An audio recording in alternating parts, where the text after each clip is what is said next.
Hi. Welcome to Shxtsngigs with Shoshana. And Marnie. So, I have a question for you. Oh, okay. I thought you didn't have a question. I didn't, but I just came up because I saw something on TikTok as well, and it kind of inspired the question. The question is, what is the male equivalent of lingerie? Shorts. Oh gosh, that was so easy. Cause I said Calvin Klein shorts. Calvin Klein boxers. And the guy who was on TikTok was like, everyone says Calvin Klein, so basic. I'm like, oh god, read me. I love shorts. I love men in shorts. Not those You like long-ass short bras. shorts? Yeah, I like shorts. Like shorts, like booty clenching hot pants. Not hot pants. I don't know why I said booty clenching. I was basically trying to say, I was trying to get to hot pants. I think I like you know, like in the 70s, men Yeah. used to, like just their shorts were cut like here. Yeah. Yeah, I like them shorts. When you say they, she means like just below, just mid Just thigh. below their penis. Mid thigh. Mid thigh. No, upper thigh. I think it's mid thigh, but in the upper region of your mid thigh. Yeah. Between there's an equidistant between mid thigh and your penis. Basically, if you're wearing boxers, the shorts are just covering them. Yeah. That's what I like. I think the male equivalent of lingerie, it's really hard. Because as we were talking about this off the pod, I'm not the biggest fan of like the tightest t-shirt, like the white t-shirt, wet white t-shirt type of thing. It's not really my my vibe. I don't know. I really like. We don't do it here as much, but like a guy dressed fully in black. Kind of funeral fantasy in reality. I mean, like black shirt, like a really tailored black shirt, black trousers, black blazer. Where's he going? For a date with me. Sorry, you're To going to a live. funeral, honey. No, you're going to live. No, really, actually, no, take off the blazer. Black shirt, black So, shirt, now he looks black like trousers. a waiter. Like, what is happening? Just a fine dining restaurant.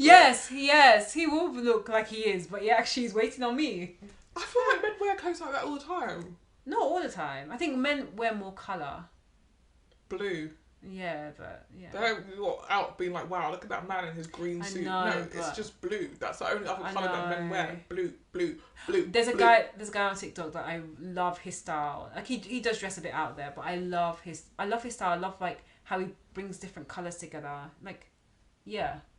I like it when men dress like it's the 70s. That's all I like. That's literally all I like. With their moustaches. And that's, honestly, I'm not a complicated person. Yeah. If my partner wanted to seduce me, he would grow a moustache. Oh my god. Basically November. Yeah. November's going to be a very, very hot month. I know, I'm going to be stressed. Yeah. For me, I'm like... I'm going to risk it all. I'm going to be risking it all month. No, November is fine. But only for people who can like actually grow a moustache. When you start to see those patchy... But it's for a good cause. It is very, very good cause. Please donate. Please support. So what did you say? You're saying Calvin Klein. I did say Pants. initially Calvin Klein boxers. Not pants, boxers. Like, please, boxers only. Like, I don't know. I don't like pants. Like knickers. You know, it's the white brands. Basically, I don't know any of the terminology. I mean, I think boxers are good. There's nothing really else that like looks really good on a guy. Boxers and socks. Sorry, you've lost me now. The socks has really taken me out. I don't know why. I don't want the socks. I don't know why want the in socks. the Maybe image. it's just. I don't know. I just like. What is the context for this? Why do There's you have absolutely socks no on but context. no other clothes There's but absolutely your no boxers? context. Like you've got up in the morning. Oh, like, You've put your socks on, but you forgot to put on the rest of your clothes. Like, what's happened? actually, a guy who's come out of the shower with a towel on. Yeah. Yeah, That's that's it. nice. That's my equivalent. That's my equivalent to lingerie. Or a good pair of jeans. How tight? A good pair of jeans. Yeah, but a good pair is all about the fit. Yeah. So what's the fit? The good kind. Yeah, but Everybody's got their own version of Yeah, I good. get it, but like, is it loose? Is it tight? Is it skinny jeans? Is it high waisted? What's your version of good? For me, it's like skinny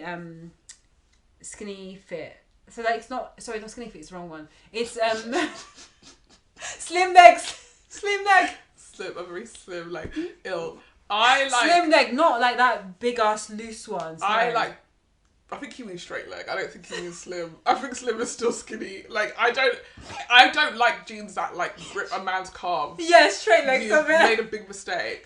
I like a jean that's like fitted around the ass. Yeah, basically. For real. I like to see a man with a nice bum. As you were hearing in some of our previous episodes, she does like Look, juicy. So I'm all business. I want to see the shorts. I want to see the trousers. But if you have a nice bum and you like wear jeans, you look great. You look fantastic. It's not personally for me, but jeans. Sorry, no, jeans is fine. I'm scared. I'm actually so scared because if you bring someone with a flat ass, I'm actually gonna roast you and your man. Please, I'm telling you, I don't want to see any flat asses. I don't. It actually makes me sad. It won't be flat, but it just won't be as like that South African fitness guy. I never said that. It was gonna be in between. In between what? Straight, slim leg, straight fit. What's it called again? What? You know when it's like a normal leg, but it's like it's the trousers are not like loose. Straight leg. Yeah, straight leg. That's it. And he was still like he still have body. It's fine. He's not. But you don't need to see all. Not. I actually just know that he won't. I think basically, let me rephrase. Apart from like the towel only, and the towel grip onto what? Flat ass. It's gonna slide down. It's gonna slide down his back. Don't disregard. Don't disgrace my future man. Okay, don't do it. Be flashing you every time he gets out of the shower. Says, oh, my towel. You're actually diabolical. No, I'm just saying, like, apart from me just say, I've just thought of another idea. Apart from the towel, a full black outfit, a guy with a really nice jacket. Like, my god. Your fantasies are so like people going to work. What are you talking about? Black shirt, black jeans, black blazer, and a nice jacket. Yes, that's my equivalent. Straight leg trousers as well. Like this is what? I'm just saying my preferred in terms of jeans fit is straight leg, but that's not my equivalent of lingerie. Your equivalent of lingerie is a nice jacket. Yes, like a guy coming in a really well tailored. You know it's an expensive jacket. Because you know men's jackets are not cheap. Like, really, like, wool. Okay, I'm done. I'm actually finished now. You know, really like the jacket looks so good and it's so warm that when you're on a cold night, he'll take off his jacket for you. No, he won't. Lingerie. Because the jacket is tailored to him. When you put it on, it's ugly on you, so he's not even going to take it off. It doesn't matter if I can't give it to your very wide shoulders. How dare you? I don't want you to stretch up. Listen, it's bespoke. His arms will be wider than mine. £800. So what you need to understand is I will be keeping... I did ask you this when we left. See, that's why I asked you, because I knew you were going to... I can't give you my jacket. My mum will have, like, wider... Oh, I was going to say wider hips. Wider shoulders than me. You might. No, wait. So according to him... When I say you're an idiot, you're actually an idiot. Tiny little shorts. You're actually an idiot. You actually are. So, thank you for answering my question of the day. I just feel like, again, I was catching strays for what? I brought this interesting question to the table. And I was agreeing with you that I was interested. I didn't say I wasn't interested. Yeah, okay, yeah. I said your answers were weird. No, my answers were personal to what I felt was the equivalent of lingerie. Yeah, and you're a weirdo. Excuse me? And shorts is not. No. Anyway. What was the other answer to this? Lads and ladies, get in the comments and tell me whether you think a jacket is equivalent to a lingerie. Well, what if he was wearing nothing underneath the jacket? That would be weird. That would be actually weird. Bare ass sitting on his nice jacket. £800 jacket. Bam. No. Arse cheeks all rubbing on the inside. Let's just move on. Let's just move on. It's such a good jacket though. are basically sleeping in it at this point. Like, that guy's weird. That is weird. You're not Honestly, going to come back from that date and be like, yeah, it was super, Yeah, he weird. was super normal No, about his it's jacket, done. for sure. You're going to be like, no, he was weird about his jacket. Fam was naked on the jacket. He won't go to sleep without it. No, I think we should. He got in my bed with the jacket on. No, I think we need to leave that right there.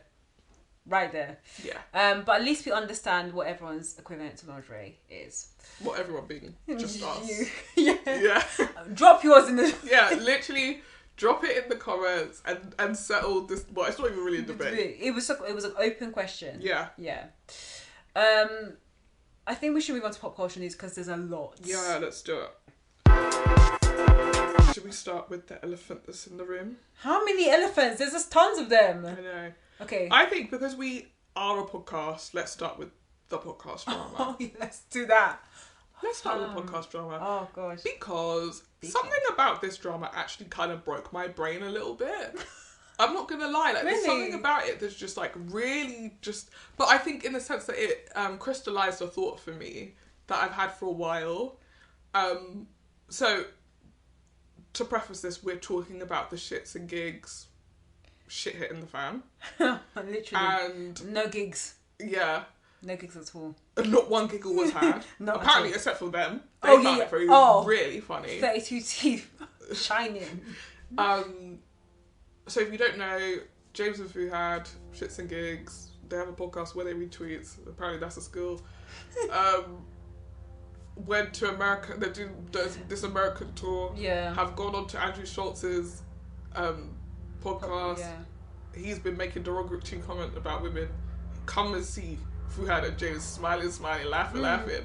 Okay, they've come back now. Everyone's mad at them. Apparently this podcast was from 3 months ago. Yeah, in the summer. This has resurfaced along with some other comments that they've made in the past as well. Yeah, so I think what started some of these conversations was that he went on another podcast with 2 women. I can't remember the name of the podcast. Yes, the Atlanta. Yeah, and they said, "Oh, there are no baddies in Atlanta now." James and Fuhad said that. James and Fuhad, the girl, girlies. because the girls fought back and was like, "Huh? No baddies in Atlanta? Like, have you seen Atlanta?" Yes. So at that point, everyone was like, well, of course James said that. He doesn't like black women. Yeah. And then dug up a bunch of evidence to that.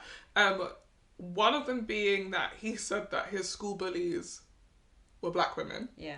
And apparently they've come into the comments of some of those pods and said, because James was an arsehole. Wow. I think, yes. And it probably was the other way around, that James was bullying them. Yeah, I would say this. I think that James and Fuhad are kind of probably around the same age as us. Yeah.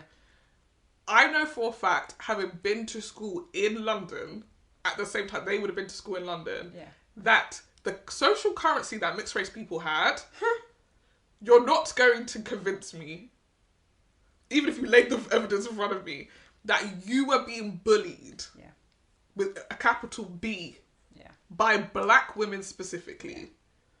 I don't believe that. I don't buy it. I don't believe that for a second. So, yeah, maybe they gave you shit. I'm sure that they did. Probably deservedly. But the fact that you even internalise that is like, see, this is what I mean by black women. Yeah. This is what I mean by black women. Yeah. And have held that inside of your soul to come on to a podcast and share it with the public like it's fact is crazy already. And the thing is, James has said, we're going to go to the both of them, but James said some wild things. But there was one time, and I was talking to my brother about this, there's an episode, I think it was a clip that came up on TikTok, where James was saying, because he is mixed race, and I think maybe I mentioned this to you as well, he's mixed race, his sister is also mixed race and in a relationship with a white person, and I think they've just had a child.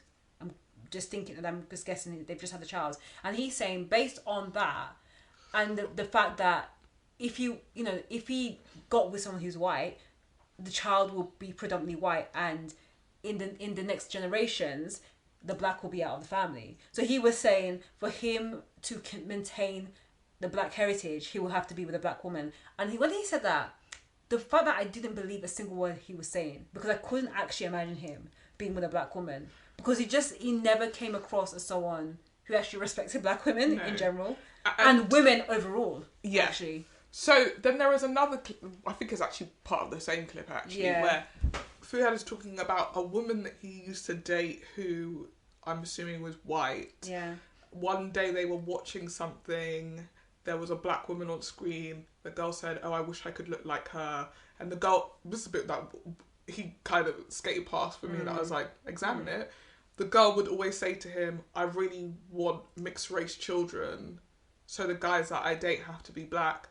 You're one of the guys, and you continue to date her. Okay. Like, that's not a red flag to you? That's not fetishism for you? No. Okay, fine. But when he says, she was like, yeah, I wish I looked like the black girl. And, like, Fuhad is like, yeah, I couldn't believe it when she said that. What do you mean by that? Like, what was surprising to you about that? That she had the audacity to say that to you?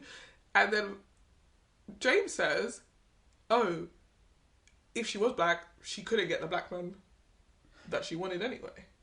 Implying, of course, that black men don't date black women. So, yes, a handful, these are the comments. And then the comments on the podcast were, again, a comment about, they were talking about the black wife effect, interestingly. This was the podcast with Andrew Schultz. Yeah.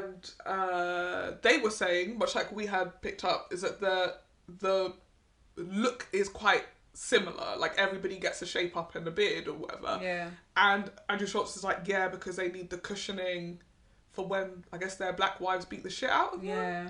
And, their hairline thing is because their hair is receding because she nags them so much. Yeah. And James and Fuhad laugh along with that. They've now come home and said, oh, we were scared. It was fight or flight. It was fight or flight. But you didn't fight or flight, by the way. You laughed. At all. So you froze. That's what you meant to say. It was fight or flight or freeze. Yeah. And you chose in that moment to laugh along with the situation. And now you're saying sorry. Because you were caught. Quote unquote. Yeah, there was nothing about the apology that said, we understand what our laughter in that moment did for what Andrew Schultz was saying, which was essentially legitimising that comment. And every time someone does that, particularly black people who co-sign white racism, you are saying it is okay to continue to mistreat people who look like me for laughs, and for specifically black laughs. And I found the apology really insincere, if I'm being completely honest. But the thing that was more striking to me was the comments were made about black women and you didn't mention black women once. Exactly. And so the reason why the whole thing started to bother me, like, the more stuff I saw, the more their apology, Andrew Schultz then coming out and saying they asked for stuff to be cut out of the podcast, but not them laughing at that joke or any of the jokes about the black wife effect, was that we as black people have power in the people that we decide to listen to, give our money to, basically put on a platform, right? Shxtsngigs would not be prolific enough to go on an Andrew Schultz podcast if they didn't have listeners. And I'm not blaming black people. I'm not saying black people are solely their listeners. But the reason why I'm talking about black people specifically is in these instances, when we support someone because they look like us and they show us that they don't support us collectively, we need to find a way. And I personally think it's just switching off from those people to show them that actually it matters, that when you are given a platform and when you are, I'm black, you need to do, it's a lot more, being black is a lot more than just being black. Being black involves, I am actively not trying to set back my community so I can make a little bit of coin. Yeah. You went on that podcast and the reason why your fight or flight was triggered was because, hey, I don't want to mess up an opportunity with Andrew Schultz, so I'm going to laugh at a joke and hope that nobody else who will listen to this podcast, and if the black women are offended, they'll just keep it to themselves. Because black women always have to keep the fact that they're offended to themselves. Because every time you think a space is for you, you're very swiftly reminded that it's not. No. And my issue specifically with their podcast is these two men provide what entertainment? They are there for people who don't have Twitter. They are there for people who don't have Reddit, because you can go and click on this thread yourself. Twitter's funny as fuck. There are so many funny people on there. You don't need to hear it through a filter of two men whose job is question mark. They're not comedians. Nope. They're not writers. Nope. They're not producers. No. They're two men sat with a podcast. I mentioned this before, or maybe I didn't get to mention it on the podcast. There was a time where, after Supercell, they reviewed Supercell. Yeah. They, collectively. Yeah. James says right at the beginning, I'm going to be honest with you, I haven't watched it. We run a podcast where we review stuff. Ask Shoshana whether I would be like, yeah, okay, let's continue with the podcast. I'll just be talking to myself on the podcast for an hour. That was when I wasn't sleeping. No, but exactly. But you've watched the show. I watched the show. Like, we won't do an episode if we can't do an episode. So they did that. We had us talking about the show. James was like, I'm going to be honest with you. There's this thing, when black stuff comes out, the community gasses it up. I'm going to wait and see what other people say about it before I watch it. And I got to the end of the clip and I was like, that's... Like, I was with you to an extent of, like, we do have to hype up the stuff we have because we have so little of it. But I feel like what you're saying is, when a white person tells me to watch Supercell, then I'll watch Supercell. Because white people know what's good content and black people don't. What is your point here? Yeah. But can you imagine the flip side of this? Like, two white people on the podcast said, I'm not going to watch Succession because until a black person tells me to watch it. Oh, please. You will never, ever hear that. Why would you need to wait for a white person to co-sign whether a piece of black culture is something worth you engaging in as a black person? When another black person sat next to you saying, I watched it and I liked it and it was good. Yeah. Why would you need that? Yeah. And it's those comments like that I'm sorry, show them to be. I genuinely think that they are anti-black in the sense that I don't think that they care about black people in a way that's like, this podcast is about uplifting black people. But I don't think they've ever seen that their podcast as something. No. I agree with that, and I agree with you. I don't think that that's what they're. But in these moments, sometimes you need people to actually come out and say that they are, because otherwise you're always going to get clowned like this. Yeah. That was where as I continued to process the situation, I was like, who are we really to be upset that this happened? Because these guys have never said, hey, we're the bastion, a pinnacle of the culture. We just always do this because there's so few opportunities for people like us. When somebody gets a platform, we're like, you are there for all of us. You're making this work for all of us. And when they use that platform really to better themselves and not the community, it hurts us. And then we're like, we're gonna raise you to the ground. Yeah. And then you have to wait for the next one to come. And then the reality of it is, we are just engaging in rage and humiliation all the time online. Yeah. And after I saw their apology, after I saw the Andrew Schultz thing, I said, I am making a decision at this point in my life to not engage anymore in what is clearly situations that are just about people hurting us. Yeah. In the same way that people have like cut out looking at pictures of black bodies that when they have been killed by the police, I'm making a conscious effort to no longer engage in that specific scandal of a black person showing themselves to be anti-black. I'm not engaged in that anymore because we need to stop. We need to stop because traffic is being drawn to them, even in us, in our outrage. Yeah, us talking about it, it's giving them more traffic to them. It's giving traffic to people whose whole business is making money off the outrage. It's giving traffic to Andrew Schultz. Yeah. Everything in the way that we're even responding to this is continuing to uphold and those people who've shown themselves to be anti-black. Yeah. We actually have to be like, okay, cool, and turn it off. And that, because the minute they hear listeners are not listening to that, that's not what we want. Then we'll start to be able to uplift other voices. Because that's the only power we have. It's true, it is. Our clicks, our views, our engagement, that is power, because that is what advertisers look at when they want to give money to an influencer or give money to a creator and say, we want to give you this money because you have an audience. If you're not an audience, it's no value to them. So the thing with Shxtsngigs, so I used to listen to them, not religiously, I'm going to make that very clear. I had listened to some of their podcasts. I've seen them on. I mean, they have tons and tons and tons of clips online on TikTok. People reuse those clips. They are literally.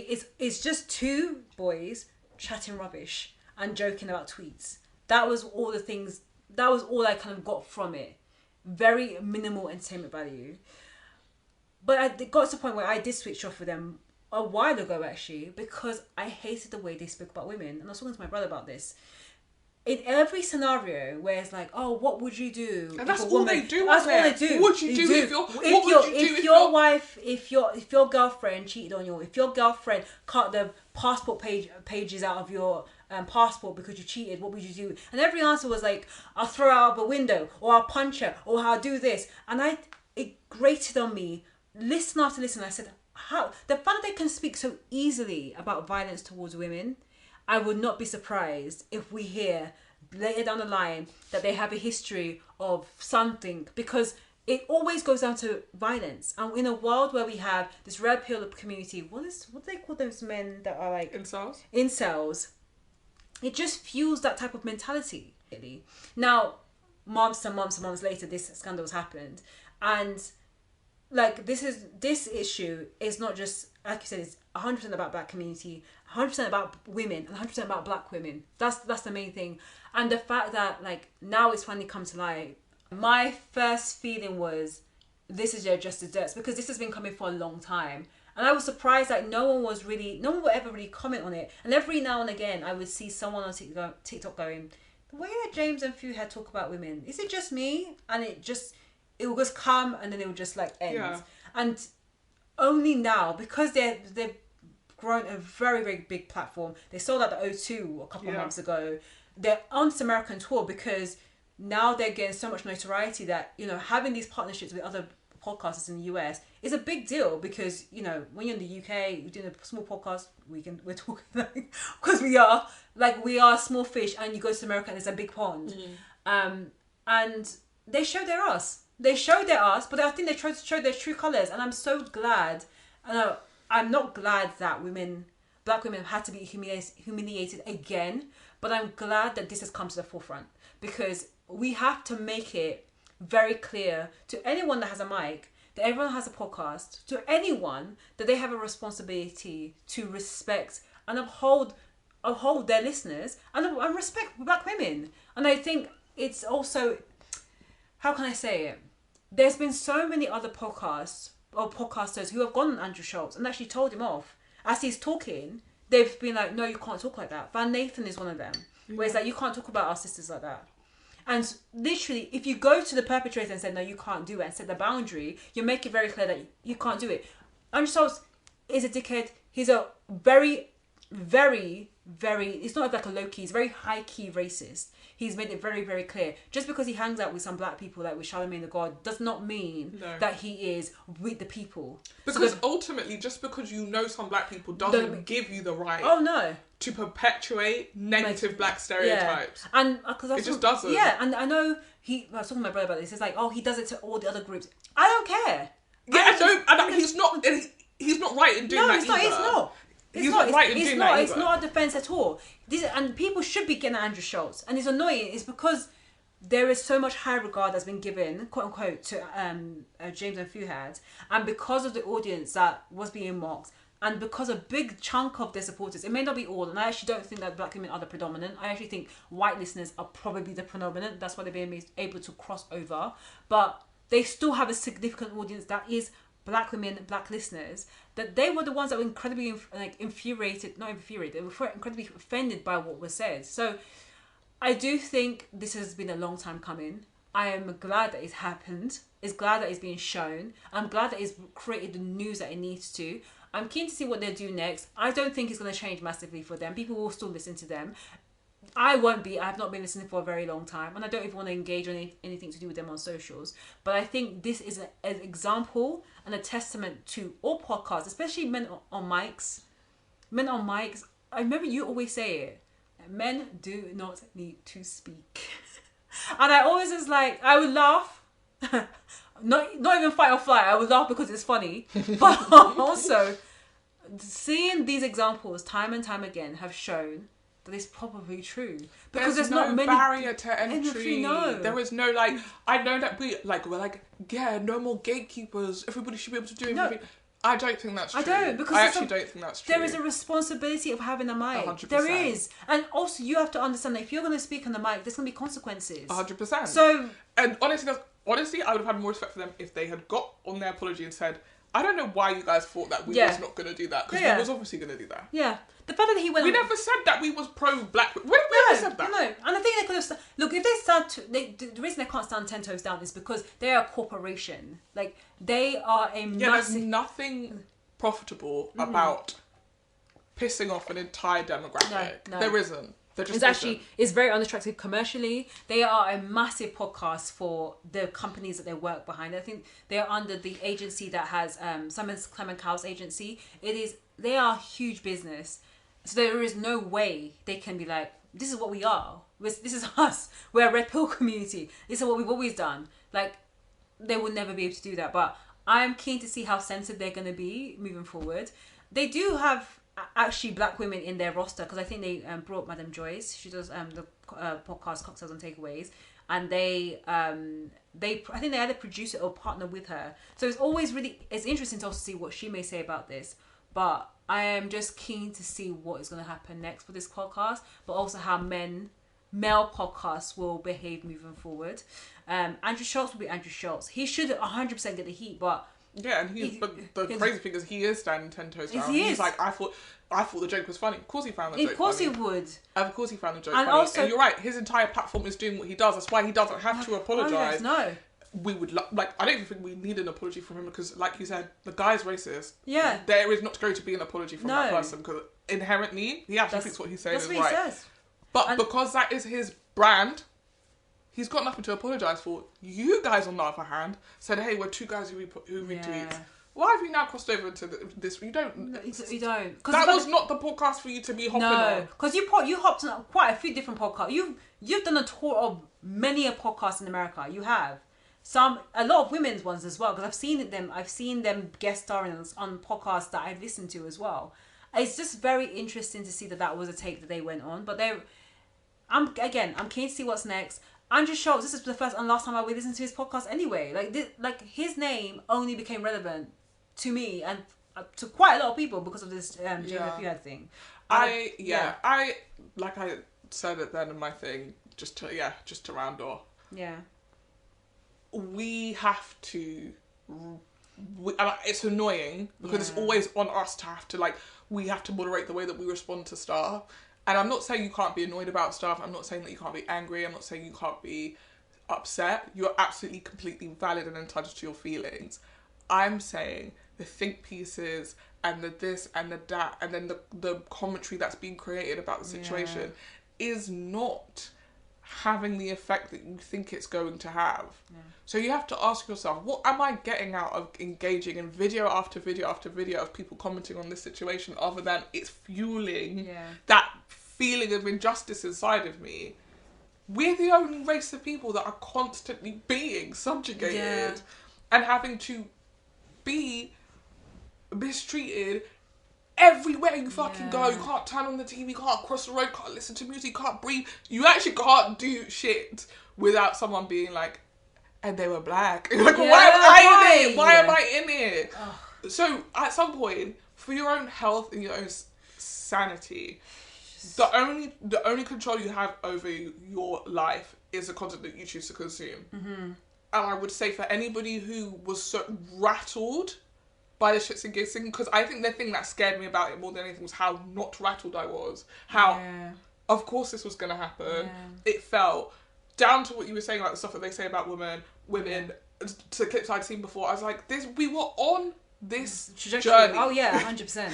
So, and I'm sad that you guys are sad more than anything, but I'm sorry, I'm not engaging in this shit anymore. I'm tired of having to watch black men humiliate black women. I'm tired of it. I'm not engaging in it anymore. Like if I even smell a whiff of it, I'm out. Like I'm not engaged in it. I don't listen to a lot of male podcasts in general, and it's not even men. Like there's some women podcasts that are also toxic as well. Like, it's not. Let's be for real, but if I watch and listen to things that are just ridiculous, I'm just gonna block. Like I don't have a time there's so much content out there. Literally. There's so many distractions that are out there. Like, I don't need good to actually content that would nourish your soul. Like, why are you sitting and listening yeah. to a podcast of men reading tweets?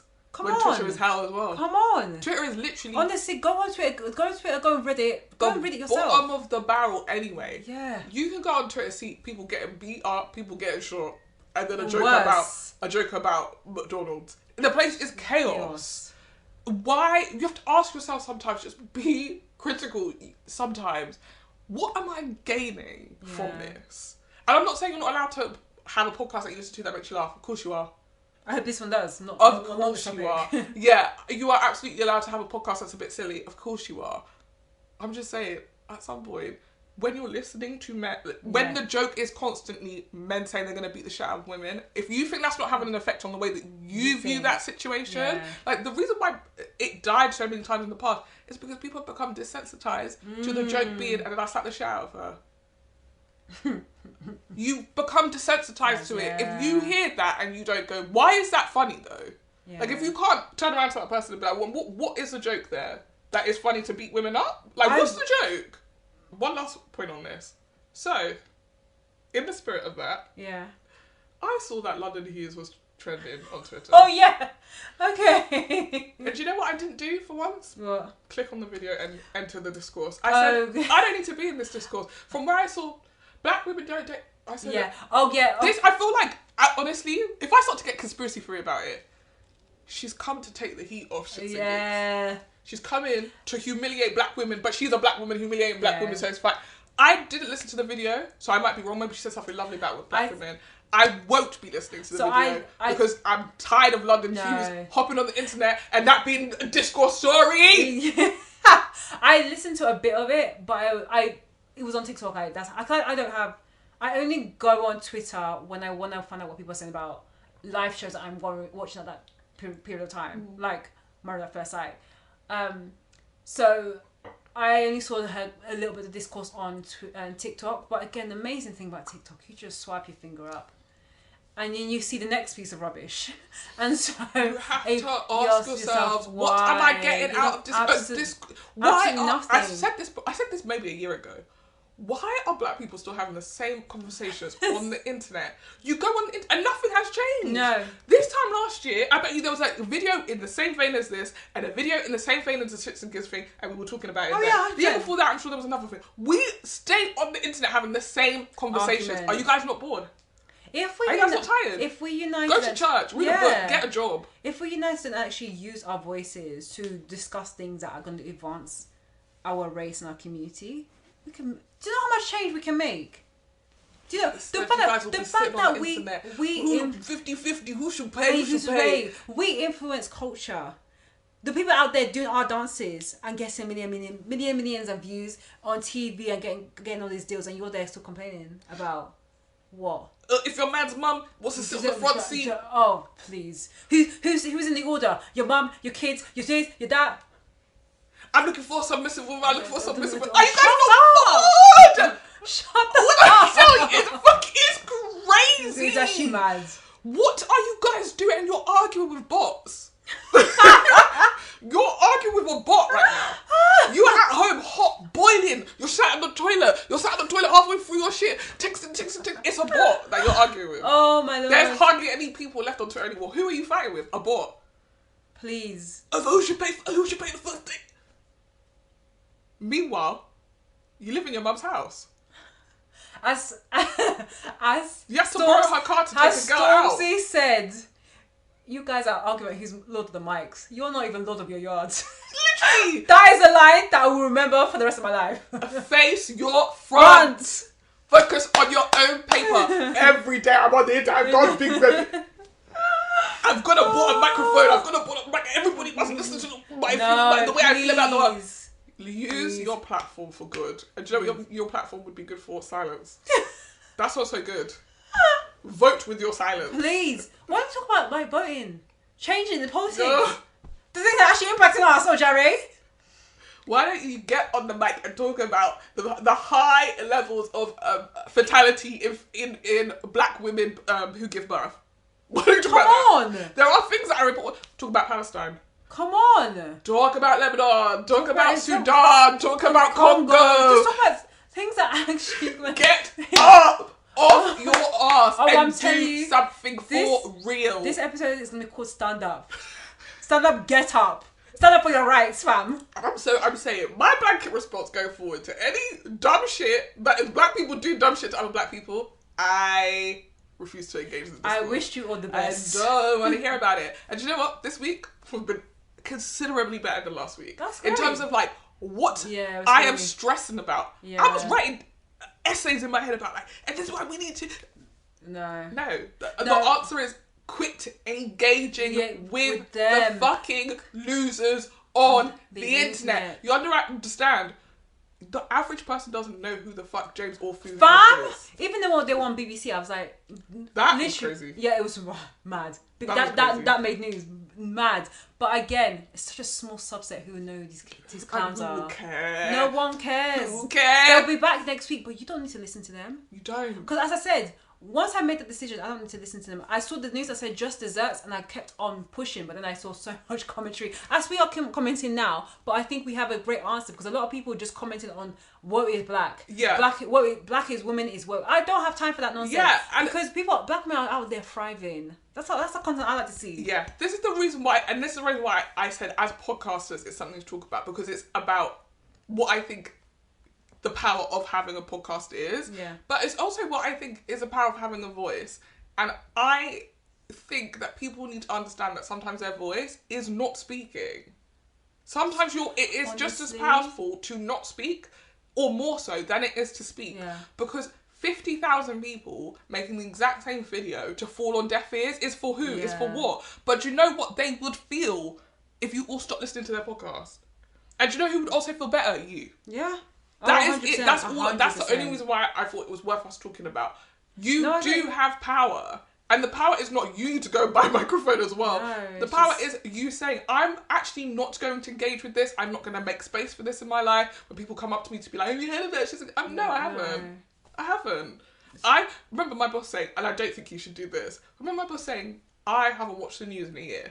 Yeah. And I was like, "That's highly irresponsible. There's so much going on in the world." And he was like, "Just because of what it was inciting in me as a person who at that moment in time when you're watching the news feels powerless. It's not like you're watching the news, you're hearing about Gaza and hopping on your computer and donating. That's not what happens. You watch the news, you get steadily more and more depressed as it goes on, and then the news ends and you're watching Coronation Street. So basically after the first year of COVID, I had to stop watching I stopped watching the news. I would only go every now and again, dip in, and that's it. But I couldn't watch the news consistently because, like that, it was depressing. Like, it was just... There was the same news every day. They had a counter for how many people were dying. Yeah. Like, it's just... It was weird. And it just felt, like, hopeless. Yeah. And even I remember this time that I was just trying to say out loud, like, I just feel, like, I feel hopeless. The stuff I can do... I can't leave my house because we're under lockdown. I don't feel safe. I feel paranoid going out because you don't know who's got it, and there's dirty people outside who just cough and cough and cough. But there's still dirty people outside now. No, for real, people don't. When Boris Johnson said, what things are we... No, there was a question that Janice asked. What's one of the things that we're going to maintain after COVID? And he was like, hand washing. I said, this country... It's diabolical. There are dirty people out there. Dirty people that don't wash their hands. What were you doing before? They don't wash their hands. They don't wash their ass. They wipe their bum and they keep it pushing. Open mouth. In a train. On the bus. In your face. When I say I still see it today. The way I'm like, I still carry my mask around me. You never know. You never know. It's just anyway. So I get that perspective. Of course, like there was definitely a period that I like when we used to commute into work. We always used to go to free metro, and then free Evening Standard. And then I learned that Metro was brought out by, I think it was News UK, or that makes sense. And because I was steadily seeing a decline in the quality of the news that I was reading, and everything was sensationalized, and it was giving me Daily Mail trash. And I was like, where's the link? And then I heard about what was going on, and I said, I don't need to read the Metro. So I stopped picking up the Metro. They don't need to get my readership. People are going to pick up the... And anytime I needed to use the Metro is because I needed to use newspaper, like actual newspaper to do something. Like it needs to be on the table so I can paint. It's not like I don't actually read it because it's not beneficial to my soul. I can go on BBC News or I can go on any other news site, find the news I need to get and dip. Yeah.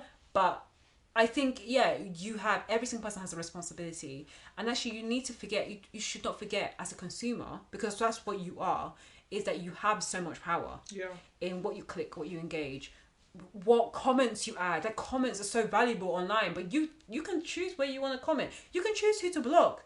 You can choose who to listen to. Yeah. The internet isn't this thing that you have to engage in all of it, right? You don't have to, and you actually can't. Like, I think it would actually break your brain. So maybe understand, like, maybe take some of that, like, freedom to curate a bit seriously and just decide, but these are the things I want in my life, and these are the things I don't want in my life, and be okay with that. Yeah. And like, then, and understand that, like, it is okay to remove yourself from discourse that is damaging to your soul. Yeah. I remember some of these technologies and these platforms, their algorithms, you can tell the algorithm what you don't want. If there's a follower that you don't like the content they bring, you can actually block them, or you can mute them, or you can unfollow them, and you can start to teach your algorithm. No, this is the kind of side of TikTok I want to be on. If you want to be on that, this is the side of Twitter I want to be on. This is the type of content I want to see on Netflix, because you can just say thumbs down to things that you don't want to watch, and things that you do want to watch will come up. Like, those are things that you can control. So use your power, man. Yeah, and I found that when you engage in that kind, like the kind of but this person is anti-black discourse. No, your entire like, you, every time you go onto those apps, that's all they're throwing at you, because they know that that's what draws your attention. So that's the thing as well. You have to understand, like, sadly, even commenting on those situations is in itself content. Yeah. And so you are putting money in someone's pocket whose whole job it is to just find scandals and react to them. Yeah. That's not healthy either, girl. No. You don't need to know about every fucked up thing that's going on in the world at one time. You don't. Especially when there are things that do require your mental, like, space, your mental space. Joseph Who Had is not it. No, fam. Andrew Salt saying a racist thing on the podcast is not it. No. Because you already did not engage with that person. And even you can't, the people that like that shit are going to like that shit. What can you do about that? Apart from say, I didn't want to engage with people like that. That's the power that you have. That's the power that you have, so use it. Please. Yeah. I'm begging you guys. Yeah. So from one elephant to another. But from two elephants to another elephant. Diddy. So, this is another perfect example of discourse I have not engaged in. Oh, have you stopped? You've dropped out? Okay. I've dropped out in the sense that, like, I read enough about it before. Yeah. He's been arrested. At the moment, to be perfectly honest, there has not been much update since he was arrested. And I think maybe by the time we have our next pod, a lot more news will come out. But let's just say, similar to what I said about James F. Had, like, this is something that has been building for some time. And it just takes, like, one domino to let things unravel. This is the same thing that's happened with Diddy. For decades, there has been rumours about Diddy, his parties, his behaviour, his violence, his sexuality, and it's all come to a head. It first started with Cassie, and when she came forward, and she filed a lawsuit against Diddy for many, many years of abuse and domestic violence. Things that is inexplicable, and how much that has impacted her mental health, her physical health to this day. And then it came out a few weeks ago that he was arrested, and this was after a very long investigation by the FBI. Was it the FBI? I should know this. It was a federal. Basically, let's just say it was federal and government type of investigation. They searched his house. They found 1,000 bottles of baby oil and lube. Things that there have been plenty and plethora of jokes and content about. All I'm going to say is that the next couple of months to years, whenever this case happens, is going to be eye-opening. It's going to completely rock the music industry, the entertainment industry, because Diddy had his fingers in many, many, many pies. He had influence over so many different musicians and entertainers. And there are people that may be scrambling now, trying to hide, but I think it is something that's going to come to life very, very soon. And it's not a question of whether he's going to come out. It's a question of how long he's going to be in jail. So that's pretty much it. That's the update we have, or I have, because I know you jumped out the discourse. Yeah. Because there was so much. It was, to be perfectly honest, I go on TikTok a lot. I keep on, every now and again I say I'm not going to be on TikTok, and then I go back on it. And there was definitely a period where I was scrolling like, not gonna lie, like 10 TikToks in a row, and it's all about Diddy, and you have someone like Jaguar White just shouting like, I knew this was the case, this person, blah blah blah blah. It got exhausting, because there's been no movement apart from like, he's been arrested, he tried to get bail, it didn't happen. He tried to throw money at it didn't happen. His kids have gone to court, like to see if he can get bail. That's not happened. So it's just a lot of noise, but until we see more and until the case happens, there is nothing much else to say. I think the court papers have been unsealed. If you want to know what he's accused of, you can find read out. it. Racketeering, sex trafficking across state lines, and I think some other things as well. One of their charge, yeah. But he'll probably end up having an accident and not make it to court. Yeah. Because like you said, there are lots of people whose lives are entangled with this person's life, and whose crimes are probably entangled with this person's crime, and it would be a lot easier if he just didn't exist anymore. Yeah. Not to be a conspiracy theory person, but like Epstein. Literally. Yeah. The one thing I will say about this is, again, why are women subjected to such levels of depravity, come out and say they've been subjected to it, then can maybe expect justice 20 years later? Yeah. It's just, again, nothing changes. Nothing changes. The focus remains, oh, Diddy and his 1,000 bottles of lube. Ha ha ha ha. Yeah. Be serious for once, right? We have to ask ourselves, why does this keep happening? Why? Yeah. Like, why have we... Because, low-key, we are complicit when we let the jokes go and we laugh at the jokes and everyone's making the same jokes. So clearly there's some truth in it, but ha ha ha ha ha, just like with R. Kelly. And then now we want to be like, oh my God, people have been saying for years. It's terrifying because everyone's like, we all knew, we knew. If you knew, why was nothing said? We knew, we always thought. Because women don't matter. No. That's the truth. I think because women don't matter. Also, the most terrifying thing, the victims are women, but there are some victims that are men. I think that's going to come out as well. I don't care. I'm going to be completely honest with you. I feel like that is a part of it that's being used to make this salacious and draw attention away from what it is. Yeah. This person has been a prolific abuser. I'm not saying I don't care about the male victims. I do care about victims. But I feel like people focusing on the like, and he was doing gay shit. Yeah, it's just another way that one was to draw people's attentions away from what he actually did, which was a crime. Who gives a fuck if he was gay? Who actually gives a fuck about that? This man is a criminal. Just like, I don't know what else to tell you. I think we need to stop like finding the bits that are like, hi, like things that feel lighter, so we don't deal with the actual shit, which is we keep giving psychos and abusers platforms. Why? Yeah. Why? What is it about us as a population? Yeah. What is it? What's going on? I don't know. The world is crazy. The world is crazy. There will be more stuff that will come out. I do want to follow this case because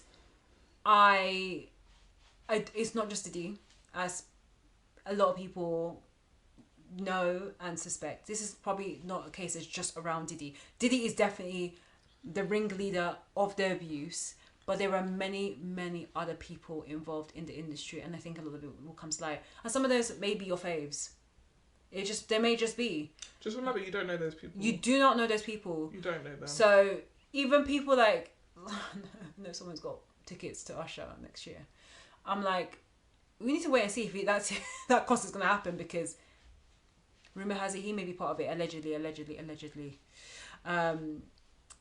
But yeah, I think it's going to be a real reckoning. And I don't want to make a joke, but I'm going to say Cat Williams, at the beginning of the year, gave a 2-hour plus interview, Shannon Sharp, detailing that this is the year that things will be exposed. Mm-hmm.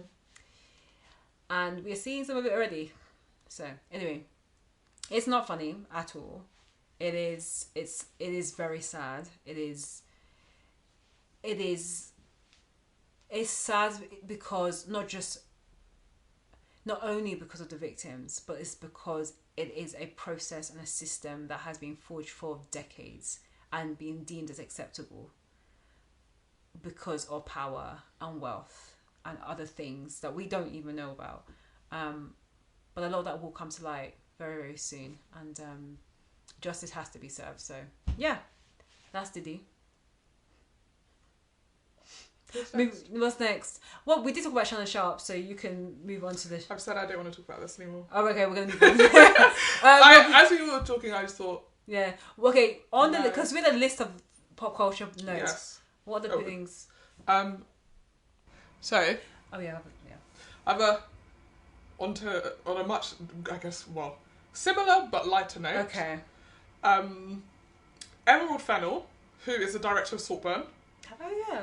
is apparently adapting Wuthering Heights. Oh. Starring Margot Robbie. Okay. And Jacob Elordi. Okay. But the internet is in arms. Yeah. Why do you think the internet is in arms? Because they're not British. No. Because Heathcliff, the lead, the male lead, famously isn't white. Is it? Heathcliff has dark skin. That's one of the big issues with his... Like, that's one of his biggest issues. He's treated differently. Okay. He is ostracised because he has darker skin. Yeah. Than the family that took him in. Okay. So I'm like... Okay. And you're going to Google it. Yeah. And see that a lot of adaptations have had Heathcliff played by a white person before. Yeah, you're right. So now the internet are like, okay, what are we doing? It's 2024. Yeah. We know that Heathcliff, like, if you've read the book, which is, Wuthering Heights is one of my favourite books, he's not white. So why is it 2024? And sorry, Margot Robbie and Jacob Elordi are the same age in what universe? That's what I also was confused by, because Kathy and Heathcliff are contemporaries. Okay, I have to be honest, I've never... not to sound like James when he was talking about Supercell, but I have not read Wuthering Heights. That's fine. Yeah. This is not a review of Wuthering Heights. Yeah. But so Kathy, the lead, and Heathcliff, the lead, the male lead, it's a gothic novel about a ill-doomed, ill-fated love story. But they are contemporaries. Yeah, they don't, because... Margot Robbie, gorgeous woman. Yeah. She is not the same age as Jacob At Elordi. all. In the face. No, at all. And there's Let alone actually genuinely. Yeah, because she may do extra plastic surgery from the one that she already got, but it's still not going to change. Well, you didn't need to do that. Yeah, I always like to. You didn't need to Oh do God, that. no, we just talked about, like, you know, respecting women. I'm so sorry. And you're like, just because she's got a nose job doesn't make her young. I'm sorry. Okay, this is my hot take. There's a lot of people in the okay. Sorry, you're talking about Wuthering Heights. You continue. Thank you. Yeah. So yes, everyone on the internet is mad. Yeah. I am mad for one reason. Yeah. Well, two reasons. I agree. I mean, I think I like Jacob. For the record, I like Jacob Elordi. Yeah. He's good in Saltburn. He's good in Euphoria. Yeah. In fact, some would argue he's too good in Euphoria, and I don't trust that man. But apparently he was good in Priscilla. I haven't seen that yet. Seen that, no. But why? Who would you want to play? Did you say Heath? Yeah, Heathcliff. Heathcliff. Who would you want to play him? Depends. Because I guess because the story starts from when they're young. You kind of want someone who can play him young and... Who's... Maybe you would have to just cast two different actors. Yeah, because like who is... Okay, in the book, how old are they? Get Ben Kingsley Adair to play Heathcliff. That's a good idea. Literally, that's a really great idea. Was it Kingsley Ben Adair? Ben Kingsley Adair. I'm always moving it around. Ben Kingsley. Oh. No, not that Ben Kingsley. Ben. I don't think it's Kingsley the guy Ben that Adair. was in Ben something. I think it's Kingsley Ben Adair. Oh, Kingsley Ben Adir. I'm now guessing his surname. Yeah. Yeah. Get him. Yeah, he's Get really. him to play He's Heathcliff. 37 though. Margot Robbie's not young. Yeah, true. No, but I mean, No, like, this isn't the version where you're casting someone else to play them. No, but I also think that he looks so young. Like, that's what I'm That's surprised. okay. I'm surprised that he's 37. Who else? To be honest, I don't know. Like, maybe you need to hire some new people, fresh blood. So that was another one of the comments. Yeah. People saying, you know, with an adaptation of a classic novel or any IP, right? You have an opportunity to cast unknowns because people are coming to watch this because they know the title. Yeah, that's very true. Having this big blockbuster title and getting these two massive names is sort of over-egging the... What's the phrase? Over-egging the stew? Over-egging the pot? Over-egging the cake? Over-egging something. It's too much egg. And I also... Like, I would have watched it because I love Wuthering Heights, right? And I do like... egg in the pudding. Thank you. I think it was something to do with After that. all this. I would probably watched it not because of Emerald Fennell, because I actually think that she is a hack. But I love the book. Yeah. So I would have been to see it anyway. Yeah. Like I said, I like Jacob Elordi. Apparently not enough to go and see Priscilla. So no, I think... not that much. Yeah. And Margot Robbie... I would have seen Barbie whether she was in it or not. Sorry. Agree. If I'm being completely honest. She was great in Wolf of Wall Street. I've only literally seen her. She's great in Wolf of Wall Street. She's great in Barbie. Yeah. She was great in Home and Away. Oh, yes. I like her, don't get me wrong. Yeah. I just don't think that she's... Like, I never went to see the Harley Quinn film. No. Because she looks great in it, but it's not my bag. So... Yes, the internet's basically saying this was an opportunity to either cast some newbies, cast accurately, but mostly like, why is it that we continue to whitewash this character who we all know is like the description is written in the book? Yeah. I feel like, you know that thing, and I think we talked about on the podcast once, that thing about the phrase tall, dark and handsome, and how people choose to interpret it in different ways. And as a young black kid, I read Tall, Dark and Handsome as you're black. Same. So loads of books I read when I was a kid, I was like, wow, so many black people. Yeah, just like, he's wow. tall, dark and black and handsome. But if you want it to be about you and you're white, you'll just be like, oh, tall, dark hair. So he could argue, he said he was dark hair. He said he was dark hair. Finish. Like, it's just, I don't know. I'm sure it will be a perfectly popular film. But yeah. There is something... Yeah, I don't know why we keep giving Emerald Fennell... I'm just sorry. There are so many great filmmakers out there. I don't know why we've decided to make her, like... She is our British one. Yeah, but it's because Saltburn is so amazing. And the other one that... what's the name of that film? Promising Young Woman. Yeah, and that was a good film. Yeah. I don't remember it. Saltburn I didn't like, but Promising Young Woman... Promising Young Woman is not like the thing I remember the most, as you can tell, because I didn't remember the name. Both of those films just don't have rewatchability. No. They're Sorry, just... not that your film should have, but like, you're not desperate to go back to them. They're quite sensationalised for the moment, but they're not... Yeah, they're not like... what's called... etched in history. Yeah. Like, it's not something like years and years down the line when... I don't know. Variety do the top 10 films of the century. Like, this is not going to be it. Somebody said top 10 films of the century is crazy. Top, by the way, well, 100 years and you pick 10 films. top 100. Actually, Rolling Stone have been doing like top 100 artists for the last century or for the last like 20 or 30 years. Rolling Stone also does, or was it Rolling Stone or Film? The magazine Film did a 100 best movies for 2010. I think they do it every 10 years. Okay. What was number one, or what was in the top? I don't remember.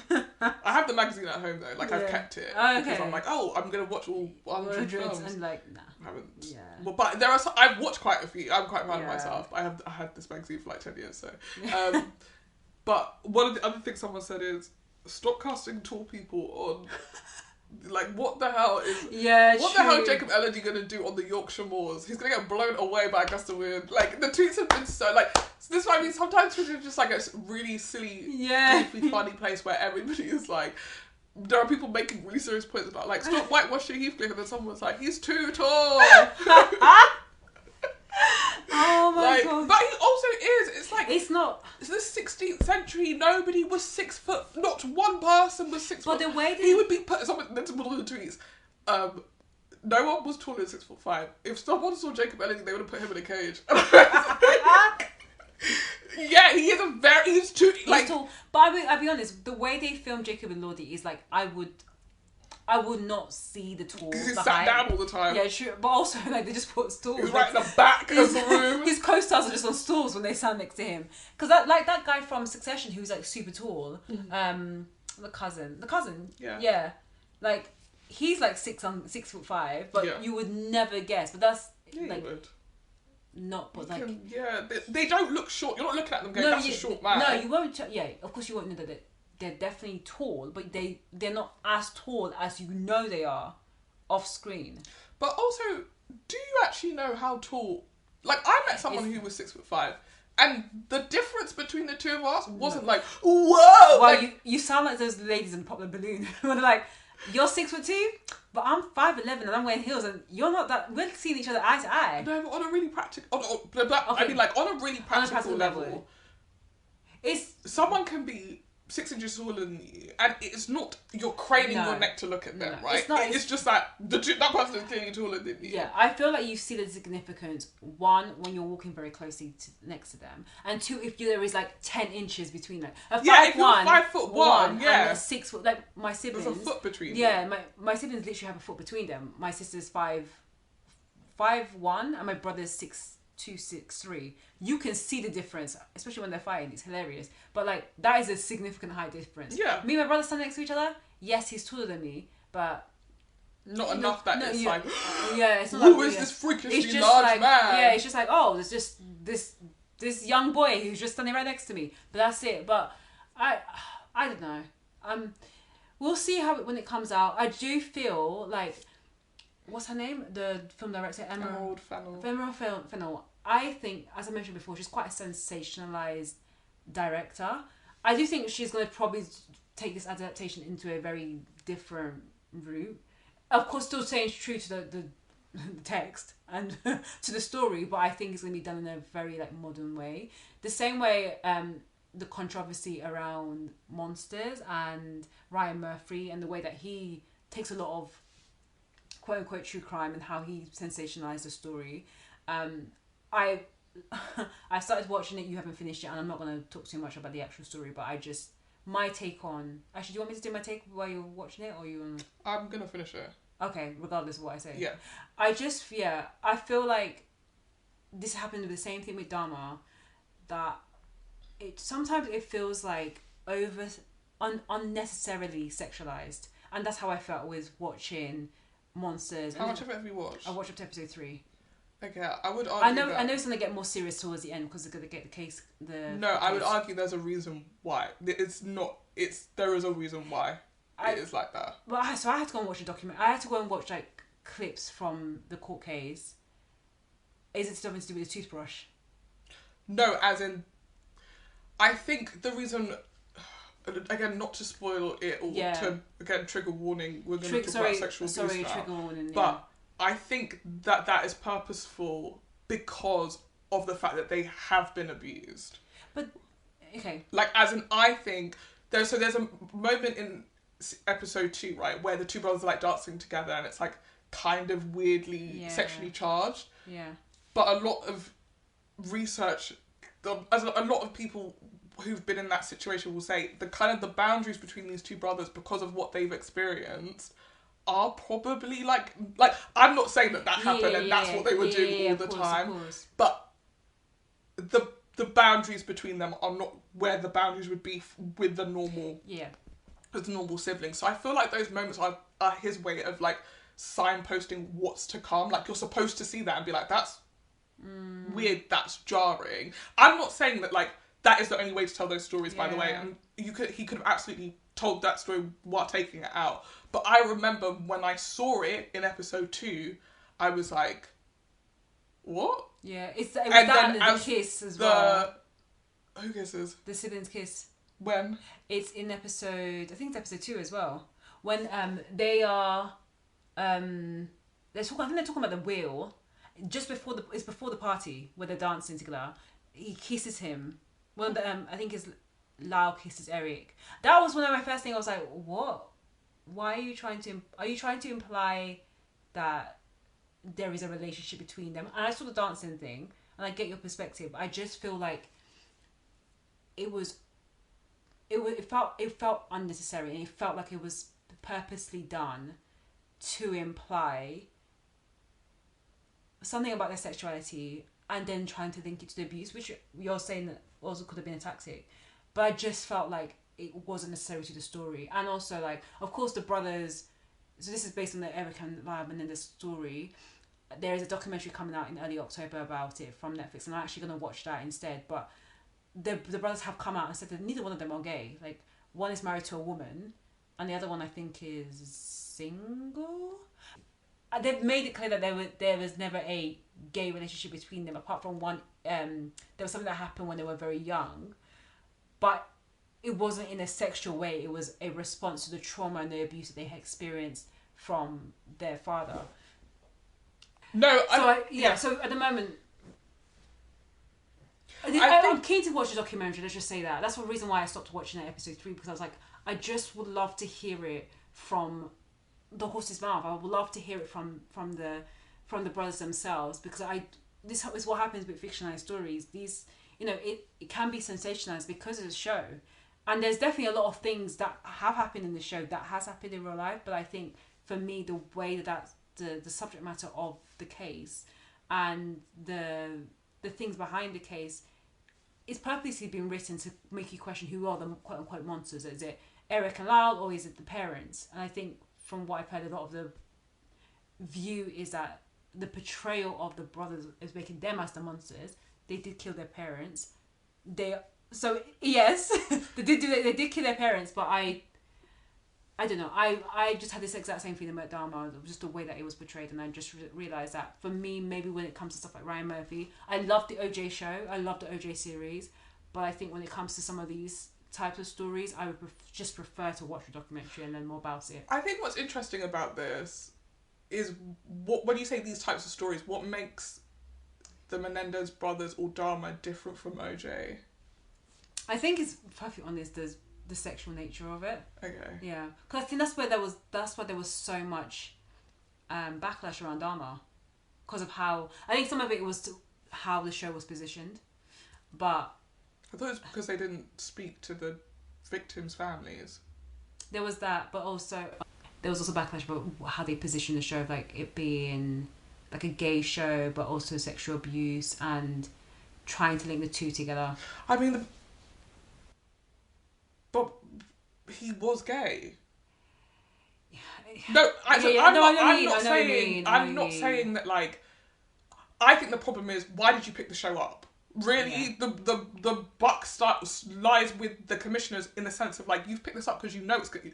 There are people who will be entertained by this. Yeah, you didn't, in that moment, care about the fact that it's a portrayal of gay men and gay culture that upholds a stereotype that it's scary, it will lead to your death. Yeah. If it's not AIDS, it will be a serial killer. Like, you are upholding it. And it's the same as, Eric. That show... Oh, yeah, true. The end point of Eric is... Oh, in the end, it's a bunch of men who want to fuck kids, and that's what led to... You're in the same way you are still upholding this idea of gay men, paedophiles, very close together. Yeah. Right? Yeah. And I think that it's interesting that with OJ, yes, there isn't a sexual element, but, like, that is a story of domestic violence, I guess in the same way that, like... The Menendez brothers, as in, like, I think that's what links those two stories and puts Dharma on one side because he's a serial killer, like, that's a psychopath, like, that's a different thing. But with these two people, it's a domestic story, actually. Oh, yeah, 100%. That, like, yes, that, of course, is sensationalized. The OJ story is sensationalized, isn't it? True. Like, it's not, like... The way that they present the lawyers in that show is not exactly how the lawyers would have presented themselves. Like... You're right, with anything that is fictionalized, you have to find a point of entry and you have to have something to say, and it can't just be, here is the story, because that's a documentary, right? So at that point, you have to have a take, which is, and the take is, Are they telling the truth or are they not telling the truth? Yeah. Right? Yeah. And I agree with you. I still have more to watch. I'm definitely interested to see how they are how they are going to hint at these boys are making this up. Yeah. Yeah. Even though they've spent quite a bit of time, and I've seen episodes 3 and 4, basically clarifying that they told people about this way before they even planned to do this. So like they would have had to be masterminds to be 8 years old telling their cousin about it, knowing that in 10 years they were going to kill their dad. Like there is clearly truth in what they're saying they experienced with their parents. But then the series would lose the driving force if you come out episode 1 or you come out episode 4 and you go, well, yeah, they did it because of that. Yeah. No, of course, and I think. No, and I'm not saying that justifies twisting people's stories in any way. Yeah. I agree with you. I do think, much like the baby reindeer situation, the problem is people will watch this and take it as fact. Yeah. Like I knew the Menendez story before, so coming into it, I'm a bit removed from it as like I'm not taking this as this is exactly what happened.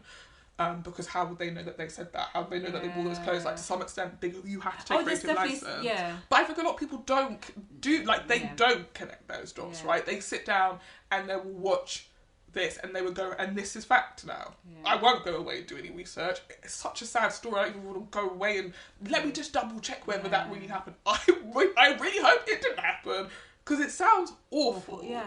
But because you're not going to go away and do that fact checking, Ryan Murphy gets the final word, or the current word until someone else decides to tell this story on who those guys are and whether or not they were good people. Yeah. I mean, I very loosely knew about the Menendez story. I knew it was about 2 sons who killed their parents. That was as far as I knew. So did you know that Kim Kardashian went to school with them?